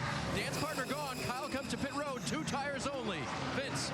Tony Stewart trying to win this race for the 4th straight year. Fuel only. They discussed tires, but decided to go with the fuel. He's working with Clint Boyer. Jamie. And Clint Boyer had a clean stop. No tires, filled it up with fuel. It was smooth. Danica Patrick as well was in. No tires and fuel for the 7 car. And of course, this year the Sunoco fuel is E15, 15% ethanol. Danica Patrick, we can tell you that she made her stop as well. And here comes the 20. Doc? Around that guy. Okay, turn it in. Leave it on me. Right side tires. And you're listening to Joey Logano talk to Adam Stevens on the radio. They had told Joey to come in the previous lap with teammate Kyle Busch. He didn't get on the pit road, and now right side tire, 1 can of fuel. He'll have to make it up on the racetrack. And see if he can get back out and team up again with his best dance partner, which has been his teammate Kyle Busch. Now the 52, Bobby Santos III, too fast, exiting. So a penalty for the 52. Meanwhile, there is Clint Boyer and his new date, the 18 of Kyle Busch. Welcome back to the Drive for COPD 300 here at Daytona, and make sure to go to NASCAR.com for all your latest NASCAR information. We're under our 4th caution. We had debris out on the track, a nice big old hunk of metal, as you'll get a chance to see it fly off there and bounce around a little bit. And luckily, nobody ran over it that we were able to see, but they were able to get it off the track. And for the 9th time in the last 11 races here in February, the caution has fallen within the last 20 laps. We have 18 to go. We're up to 31 lead changes, and now let's go take a look at the last set of pit stops. Now, remember that Joey Logano did not pit with his teammate, Kyle Busch. Well, maybe here's the reason why. See, Clint Boyer pitting, and so is Tony Stewart. Look at that 18 car break away off that track and get down to pit road speed. Incredible. Saw a little smoke out of that left front, though. I don't we locked that up. And that's right. He didn't change tires. He did not change tires. So it's a great move to get there. 4,600. You heard them call 4,600. That's the RPM level that they want them on so that they don't get caught for speeding. The way Kyle Busch drives, as long as it's got air in it, it'll be fine. Okay, I don't think it'll matter if it's square. Well, we've got a moment. Let's talk about what's coming up on the rest of the weekend. And next week, we have Sports Center following us today at 4 Eastern here on ESPN2. NASCAR Now tomorrow at 9 a.m. Eastern on ESPN2, and then over on ESPN at 10 o'clock Eastern time. Our next race will be from Phoenix next Saturday at 5 Eastern on ESPN2. And the Straight Liners, the NHRA Winter Nationals, qualifying next Saturday 11 Eastern, and then the final Sunday at 7 Eastern, both of those on ESPN2. Yeah, pit road was open the time before last, and we saw the 22 car Brad Keselowski and Dale Jr. make pit stops for fuel just to have insurance that they could make it all the way. Well, let's get an update from what happened on both the 22 and the 5. Vince. Well, for the 2nd time today, they felt like they didn't get enough fuel in that 22 for Brad Keselowski, so they had to come back a 2nd time, put another can of fuel in it. They went ahead and changed 4 tires in the process. Doc? And for Dale Earnhardt Jr., they did get enough fuel in his car, but they thought they would be okay to the checkered flag, but they would not make it for a green-white checker. They would run out on the white flag lap if it went green-white checker, so why not come in now and top it off, which is what they did for Dale Jr. Now, if you're wondering how much damage it does to him, it's really not as bad as it may sound, because there are only 12 cars on the lead lap. Jason Leffler got the lucky dog, making him the 12th and final car on the lead lap. Danica Patrick is 13th. 1 lap down. Now, Eric Almirola may have some problems because we saw the hood just getting put back into position. He goes back out on the track. He is 1 lap down right now in the 20th position. I think for Dale Jr., just having that 22 car back there to draft with is a huge advantage. the way he's been able to push cars. He pushed Landon Castle all the way to the lead earlier. Yeah, and you speak of Landon Castle, I like his position right here too, because as I look who's going to line up behind him, that's Michael Waltrip. Uh-oh. As good as anybody here, he found a partner a while ago and really picked up a lot of speed. Landon Castle could be sitting in a good position. Well, and don't forget, Michael Waltrip led only the last lap in last night's truck race, picking up his first win ever in that series. There he is in the 99. And for young Landon Castle, this is his first Nationwide Series start here at Daytona. And remember, he was involved in that 3-car incident back on lap 15 that brought out the very first of our 4 cautions. Yeah, and that one car is no stranger to victory lane here either. The last time this car started on the outside pole was 1999 and went to victory lane with Randy LaJoy. Maybe Landon Castle can do it today. All right, let's reset it for you because Kyle Busch has taken the inside line. DJ, I think you said you'd pick the outside? Well, no, but he's got his teammate lined up behind him now. So until I saw what all was going to shake out there, that's exactly where he wants to be. He knows he's got his partner right with him. On the outside, it's Boyer with Landon Castle right behind him. We're back to green flag racing here at Daytona.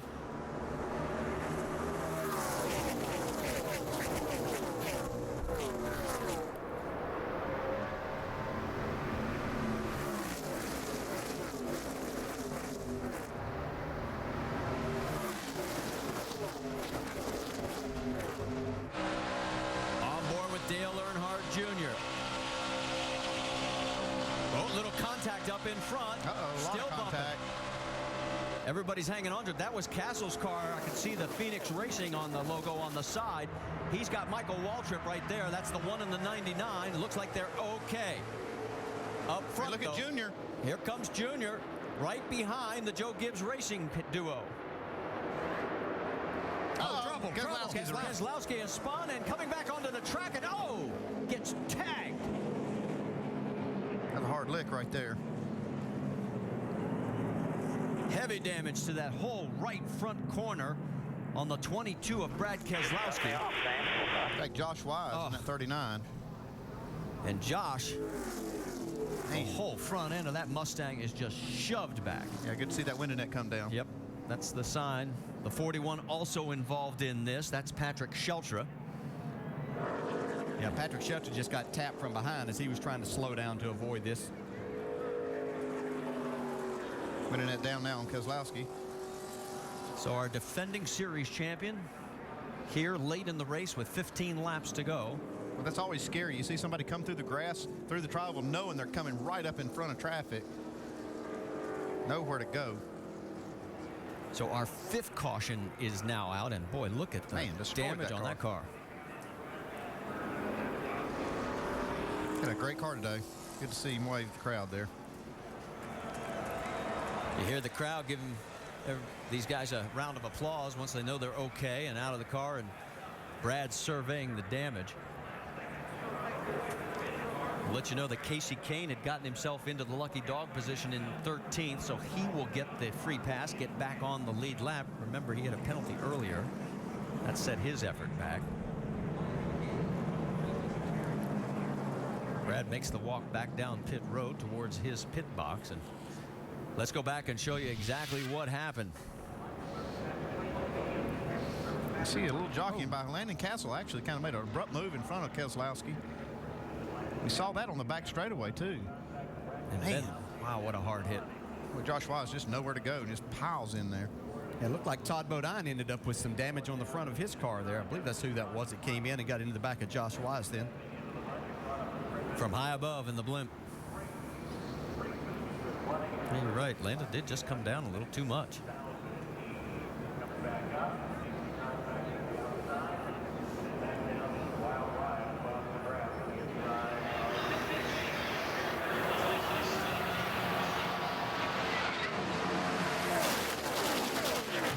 It looked to me like right there Castle was thinking maybe he was clear trying to get in front of Keselowski. I was going to ask you, do you think he was maybe coming in to get back in line because they had worked together earlier? Boy, when he comes shooting back up across the track. Man, see all that foam flying out the door there. All right, let's go back and listen one more time. Check up. Stay where you're at right there. Watch your ass. You're clear up.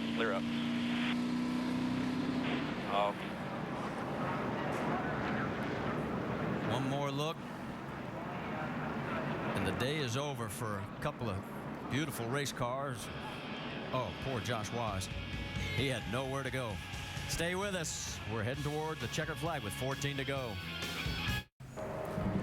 With 12 laps to go here at Daytona, it has been a very eventful day for a lot of teams. A lot of beautiful new cars have been torn up.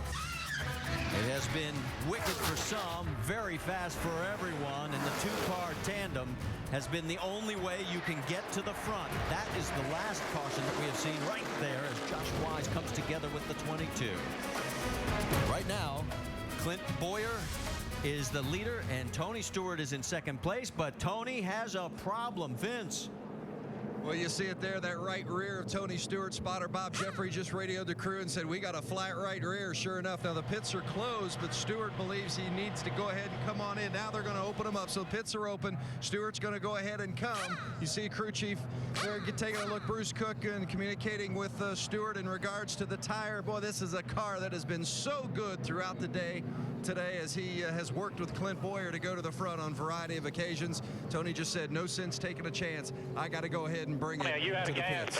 Well, that's the bad news. The good news is there's only going to be 12 cars on the lead lap, so if he'll get back out, he'll only be in row 6. Yeah, the big thing for him right now is to just take care of the body of that car so it doesn't get torn up. If he can get in there and get that tire change, he won't be at too bad a disadvantage. He'll have enough fuel and have good tires and enough time to maybe get to the front. If there's anybody equally as disappointed as Tony Stewart, is Clint Boyer. He just lost his drafting partner that was going to help one of those two to possibly win this race. It's funny how these dynamics have changed, and they've switched off on partners a couple times today. The two that have stayed together all day are these two that are coming down pit road right now, Kyle Busch and Joey Logano. And right behind also, you see the 32 of Reed Sorensen and Landon Castle. Let's send it to Doc. Joey Logano coming down. They're going to make sure they top it off with fuel because of a green-white checker. They weren't completely sure they could make it. Dave. Earlier, the Kyle Busch crew believed that they would be fine to the end, but this is how you stay with your partner and make it go till the end. The one car of Landon Castle as well. They'll actually change 4 tires and make Landon a little bit grippier as well as get to the end of the road. Vince? Well, the 32 of Reed Sorensen is going to go ahead and come as well. You see him pulling off there. They went ahead and made a 4-tire change, added a little fuel on it as well, just to make sure he didn't run over any debris. There's the crew of Tony Stewart. Now, this is his Cup crew, so certainly well-versed in handling this situation. Bruce Cook, the crew chief, you hear him there just saying, make sure to take your time. Make sure you get the grill clean. There's the leftovers of that right rear tire that had gone flat, but they want to make sure that there's no significant body damage on the right side and went ahead and take care of that left side tires as well. Tear off comes off. Tony eases it back out onto the track, and as we said, he'll restart no worse than 12th. Yeah, make sure he can see all that's going to happen in front of him. It's going to be big. Okay, while we were in commercial break, let's go ahead and catch up. We take this interview with Brad Keselowski and send it to Jamie Little. And we just caught up with Brad Keselowski, who told us he is okay, Brad, but what happened from your perspective? Well, I've been working with Landon Castle, and we had moved all the way through the pack and caught the leaders. And, you know, I came in and pit. I wanted to make sure we could make it on fuel, and I think that was the right move. We got right back to Landon, and I was going to work with Trevor Bayne, and I kind of had audibled from working with Landon. I don't know, maybe Landon didn't get the message, but he pulled down in front of me while somebody was pushing, and you can't stop. And so we just ran into each other, and it's a tough place to run into each other on the front stretch of Daytona. There's nothing you can really do, but, you know, I'm just impressed by my guys. You know, this is kind of a new team, and again, and our Discount Tire Dodge Challenger was extremely fast. I feel like we had a car that could definitely win this race, and I guess it just wasn't meant to be. Glad you're okay. Brad Keselowski ends his streak of 102 straight races where he finished at the end. They will take him to the medical center now. And that backs up what we were talking about, that we all thought maybe that's what Landon was trying to do, was get back down there with his dance partner. All right. Let's check in on some of the crew chiefs. First up, Doc, who are you with? I am with Sunshine. Chris Heroy, the crew chief for Dale Earnhardt Jr. And Chris, where does your help come from for Junior these final laps? Well, right now it's looking like the 99, but, you know, if Boyer gets away with a good start on the top, we'll link up with him, so see how it works out. All right, looking for possible Michael Waltrip. And remember, folks, the 2001 Daytona 500, it was Waltrip and Earnhardt drafting by. Jamie. And David Hyder is the crew chief for Clint Boyer, working together for the first time. You guys just lost your dancing partner there in Tony Stewart. What's the game plan now? Well, I'm hoping the 5 car will get a hold of us and let us down in front of him and give us a push, but nobody's going anywhere without a dancing partner. I just hate Tony got caught up and had a flat tire there, and but it won't be long. He'll be back up there, so I wouldn't count him out. Tony Stewart came on the radio and said to Clint, sorry about that, cuz, and Clint said, don't worry, man, you're not that far back. I'll wait for you. Well, as we get ready to go back, 10 cars are either off or out of this race. We've already pointed out that a total of 12 will be restarting. Casey Kane gets the lucky dog. And you can see that in Eric Almirola's car, the guys are doing some extra duty work, trying to get that car back out. Almirola right now 1 lap down in 18th position. Yeah, you hear these crew chiefs talking and the drivers. It's going to be politics that might decide this race, depending on who decides to work with who. We've had 32 lead changes today. The track record is 35, set back in 1986. The all-time Nationwide Series mark is 36, set in April of 2007 at Talladega. Still got a lot of cleanup going on the racetrack, so it's going to be a lap or two yet. Yeah, pace lights are on, and the cars are still in single file. Saw Danica Patrick go through the screen, an update on her day. She is 14th right now, 1 lap down. And these drivers are all now just kind of looking around and seeing exactly who's around them, who's going to be what's going to be their best opportunity, because they know that it's going to take a partner for them to have any chance of getting themselves to the front in these last 10 laps. On board right there with Tony Stewart.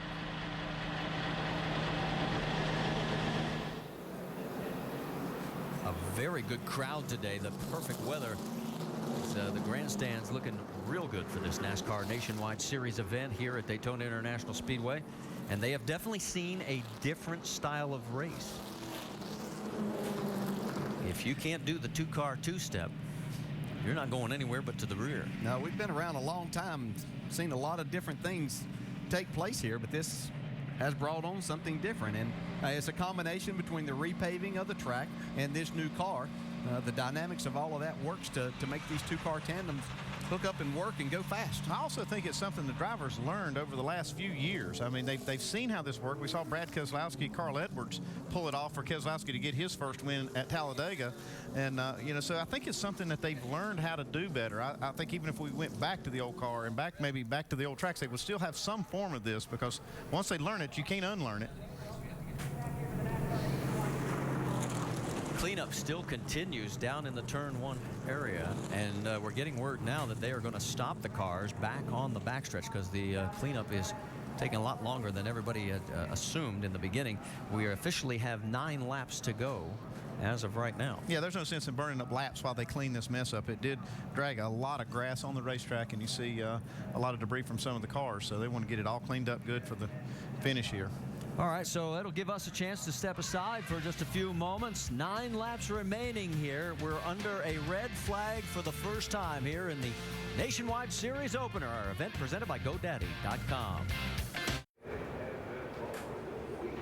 Tomorrow, ESPN and the Year of the Quarterback chronicles the incredible career of Conridge Holloway, the first African-American to ever start a quarterback in the SEC. ESPN's Year of the Quarterback presents The Color Orange, the Conridge Holloway story. It's tomorrow night at 8 on ESPN.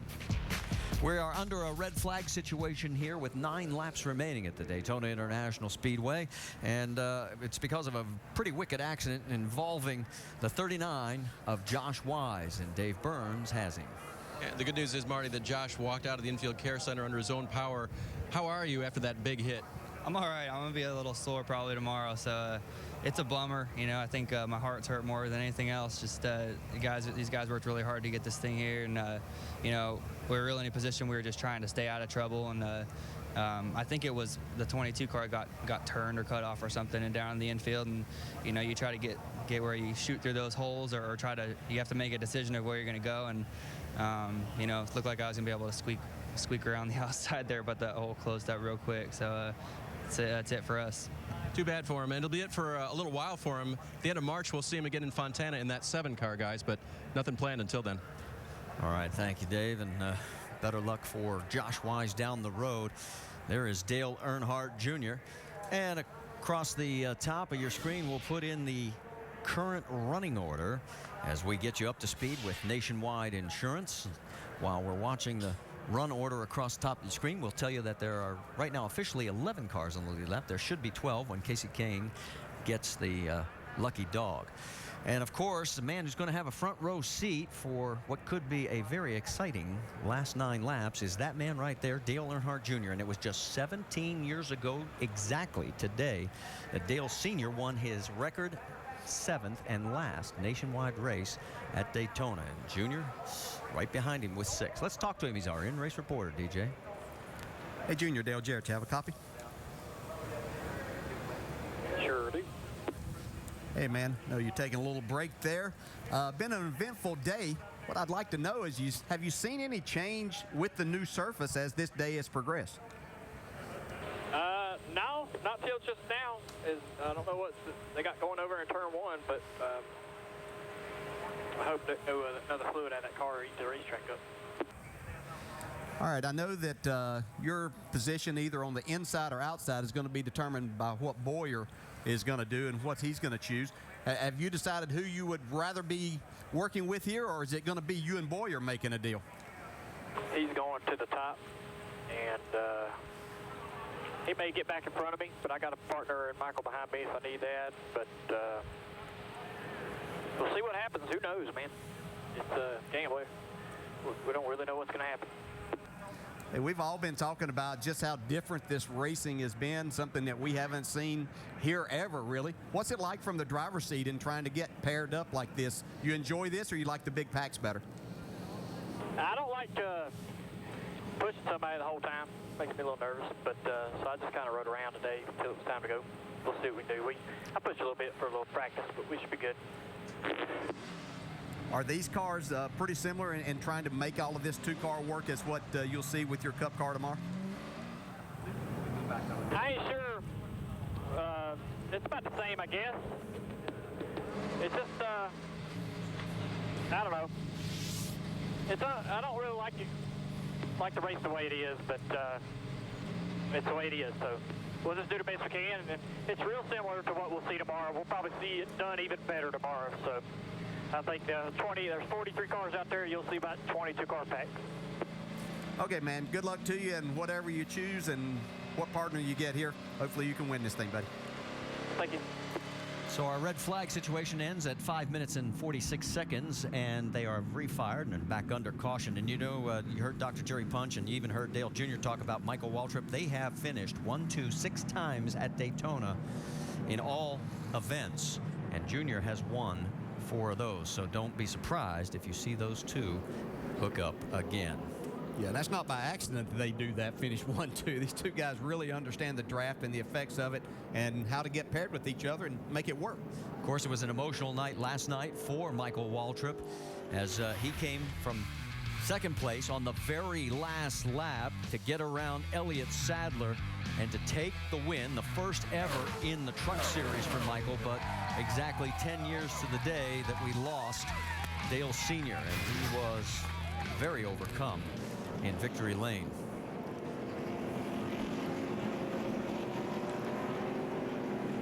Like Junior felt pretty confident that he had a couple of options there because he feels good about having Michael push him, but if Boyer gets up in front of him, he'll just take that option too. So he's got a lot of options ahead of him. Okay, let's talk about the restarts. We've noticed it takes time for these cars to spool up to speed. Let's check in with Tim Brewer at the Craftsman Tech Garage. Hey, Martin, during the week, we've changed this tapered spacer several times. But NASCAR, they couldn't get to the point to where they wanted to slow the cars down. So what they did, they increased the size of the tapered spacer, but they went back and put an old-style restrictor plate under it. What that does, the air flows really smooth on the tapered spacer, but when it hits this ledge on the restrictor plate, it causes a lot of reversion. When the guys get out of the throttle, it takes a long time to recover, but as well, when they're going through the gears, trying to get up to speed, it slows the cars down as well. Thank you, Tim, and you get a great view of it from both above and below there as Pace car has got the field in tow once again. They're back on the back stretch. We now have 8 to go. All right, let's talk about the Clint Boyer situation. He's going to restart on point. Let's listen in on the radio. What's the strategy? Well, it'll come down to what dancing partner we got and how hard they can push us, my friend. Done a well of a job today. We appreciate it. We ain't done yet. We'll get it. Now, the big question is, I mean, you said it yourself, you'd rather be in that number 2 position like we saw last night where Michael Waltrip slingshots around. Well, I don't know. He's got a fast car, and you know what I like is Clint Boyer. He chooses that outside here, which looks like what he's going to do. He's going to have really good options. He can either get a good start and have Dale Jr. behind him, or he can stay up there and probably the best pusher we've seen all day in Trevor Bayne push him to the win. Trevor Bayne's going to restart in the 4th position. How about Goodyear? Tip of the hat to them, the official tire of NASCAR. Everything we've learned making tires for one of racing's most grueling proving grounds inspires what we roll into yours. Goodyear, more driven. I have to say they've done a good job with the tire here today. You know, we talked about the guys that are changing positions on the track. How about the spotters up above us here in the press box area, because there they are making their deals, and every time they team up with another guy, they got to go find that spotter because they can talk to him side by side. Let's talk a little bit about the deals in the pits also. How about it, Vince? Well, certainly Tony Stewart has been shuffled back a little bit because of that flat tire, but his crew chief, Bruce Cook, has had some visitors. That's Nick Harrison in the 1 car, says they'll stick with him to the very end. Mike Kelly in the 6 car, Ricky Stenhouse, got up and said, we can lead you, but we can't push for more than about a half lap. So they've let Tony Stewart's crew know exactly what kind of help they can give if Stewart chooses to go with them. They've passed that word on to the spotters. The spotters have had communication. Everybody seems like they're ready to go. By the way, Stewart said, 9 laps, I got plenty of time left to get done what I want to do. And he's going to restart 11th alongside of 12th place Casey Kane. That's the only cars left on the lead lap. From there on back, everybody's at least 1 lap down. And it is Boyer, Earnhardt, Waltrip, Bayne, your top 4. Then Stenhouse, Kyle Busch, Joey Logano through 7. 8th is Sorensen, 9th is Castle, 10th is Jason Leffler. Let's get a quick update on Danica Patrick's day. She's running well, Jamie. She sure is, and under that red flag condition, she came on the radio and she was talking about what she learned earlier in the race when Clint Boyer hooked up behind her and pushed her to the front. Remember, this is all about learning. This is only her 2nd time here at Daytona. She's taking it all in. She's having a good time, too. So watch what she does here as we just have 8 laps here in the closing times here. But remember, her best finish in the Nationwide Series is 19th. Right now, she sits 14th. Yeah, she did a good job as the pushee, but when it was her turn to push, that's when she ran into some problems. All right, the pace car is getting ready to come off. Think about this. Tony Stewart is restarting 11th. Well, at the beginning of this race, he went from 14th to the lead in the first 3 laps of the race. When we come by, there will be 6 laps remaining. Hold on, because here we go. Boyer on the high side. Down low, it's Earnhardt Jr. Green flag flies. We're racing at Daytona again.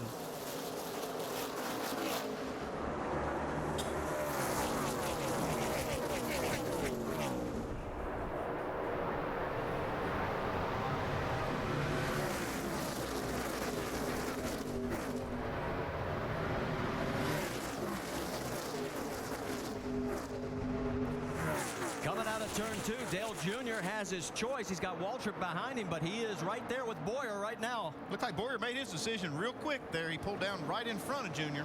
Yeah, he wanted that experience. Nothing against Trevor Bayne. Trevor Bayne got shuffled back, and he's out of the picture for the moment. And it looked like maybe Michael Waltrip got shuffled as well. There he is all alone down on the low side of the track. There goes Reed Sorensen with his help. Landon Castle in the 1 right behind with Tony Stewart. Yeah, Tony Stewart's got a big push now on this 1 car. Let's see if they can go to the front. This time by 5 laps remaining here at Daytona. Let's get more on the 1 car. Dave. Marty, they thought if the 4 got up to the 1, they told Landon, just let him get up there and then he won't have a choice. He'll push you. He will be your partner.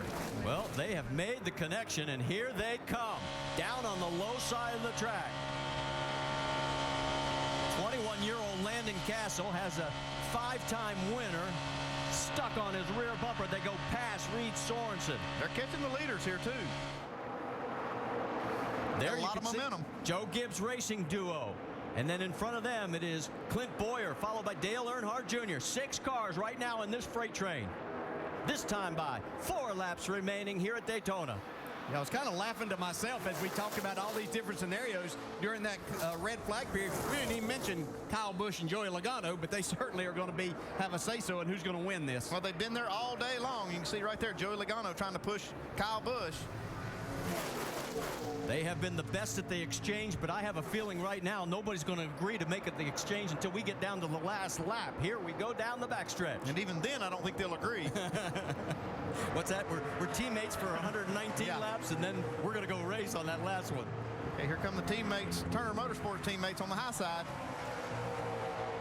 They're trying to make it an 8-car. Look out, trying to split the middle. Castle looking for a hole. On the high side, here comes the Joe Gibbs teammates. Who's going to lead at this time? It is Kyle Busch. We have our 33rd lead change. Okay, just 3 laps to go. They've got to make a decision now.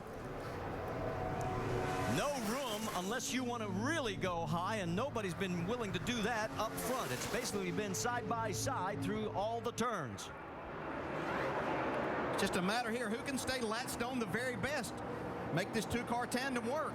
Boyer and Dale Jr. push their way out, and right behind him, Castle comes along with Tony Stewart.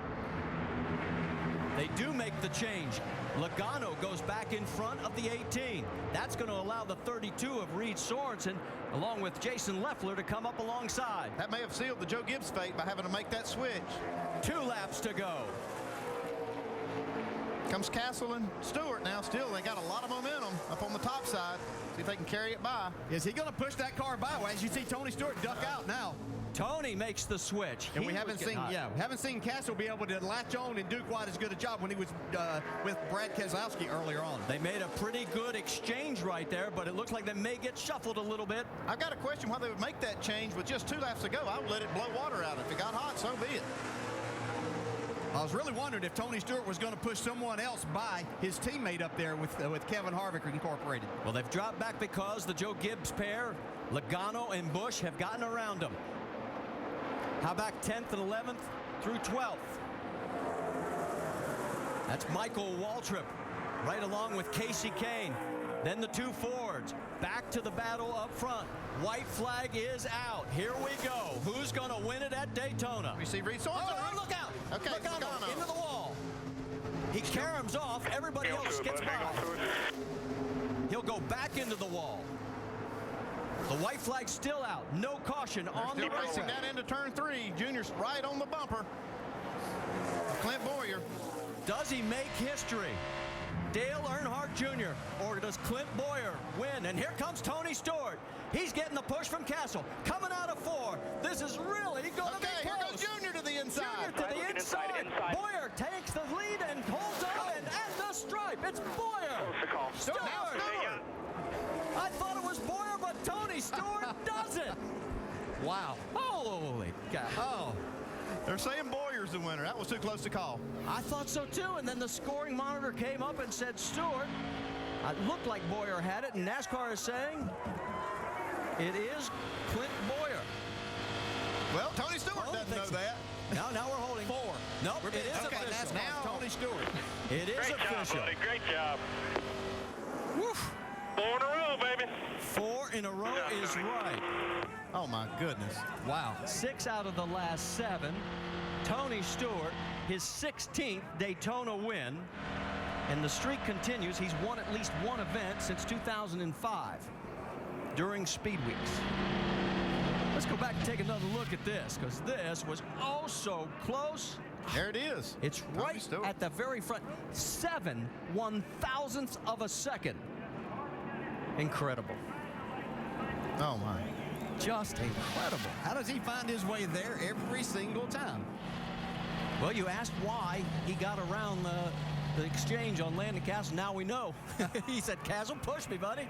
Landon Castle did a fantastic job of getting on Tony's bumper and pushing him right there. You saw Boyer try to make the block and then got back down with Junior. Woof.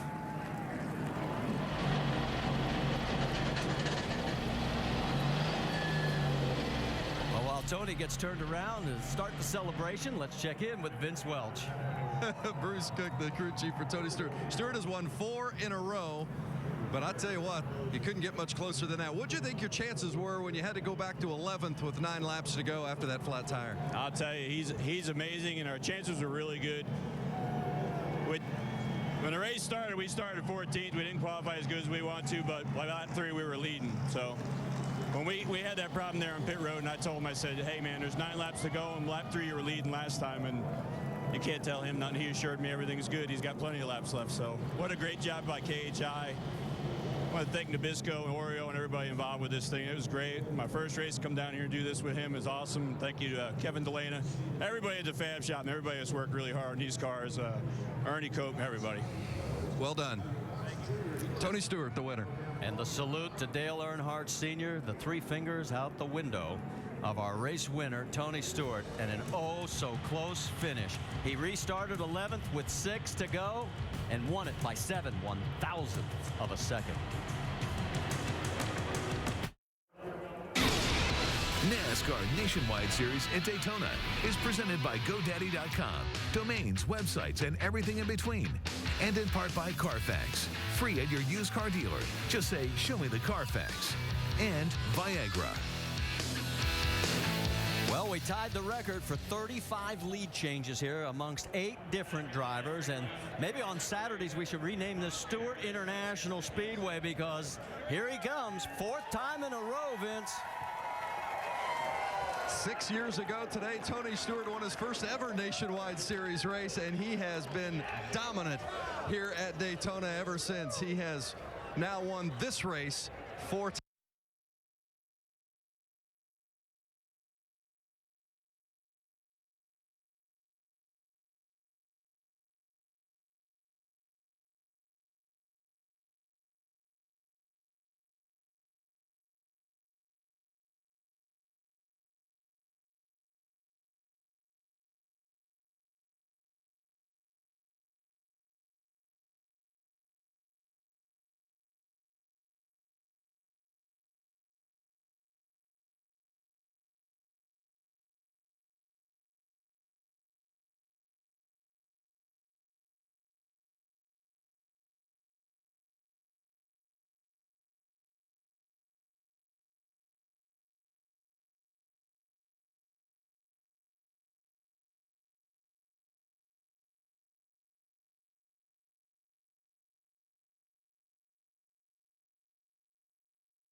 And we apologize for the technical difficulties. Back at Daytona as Tony Stewart continues to celebrate in victory lane his 4th consecutive win in the NASCAR Nationwide Series season opener. More post-race coverage from the Nationwide Series coming up. But right now it's time to look ahead, as with this Nationwide Series race in the books, there remains but one event to be run in Speed Weeks. Tomorrow, the 53rd running of the Daytona 500.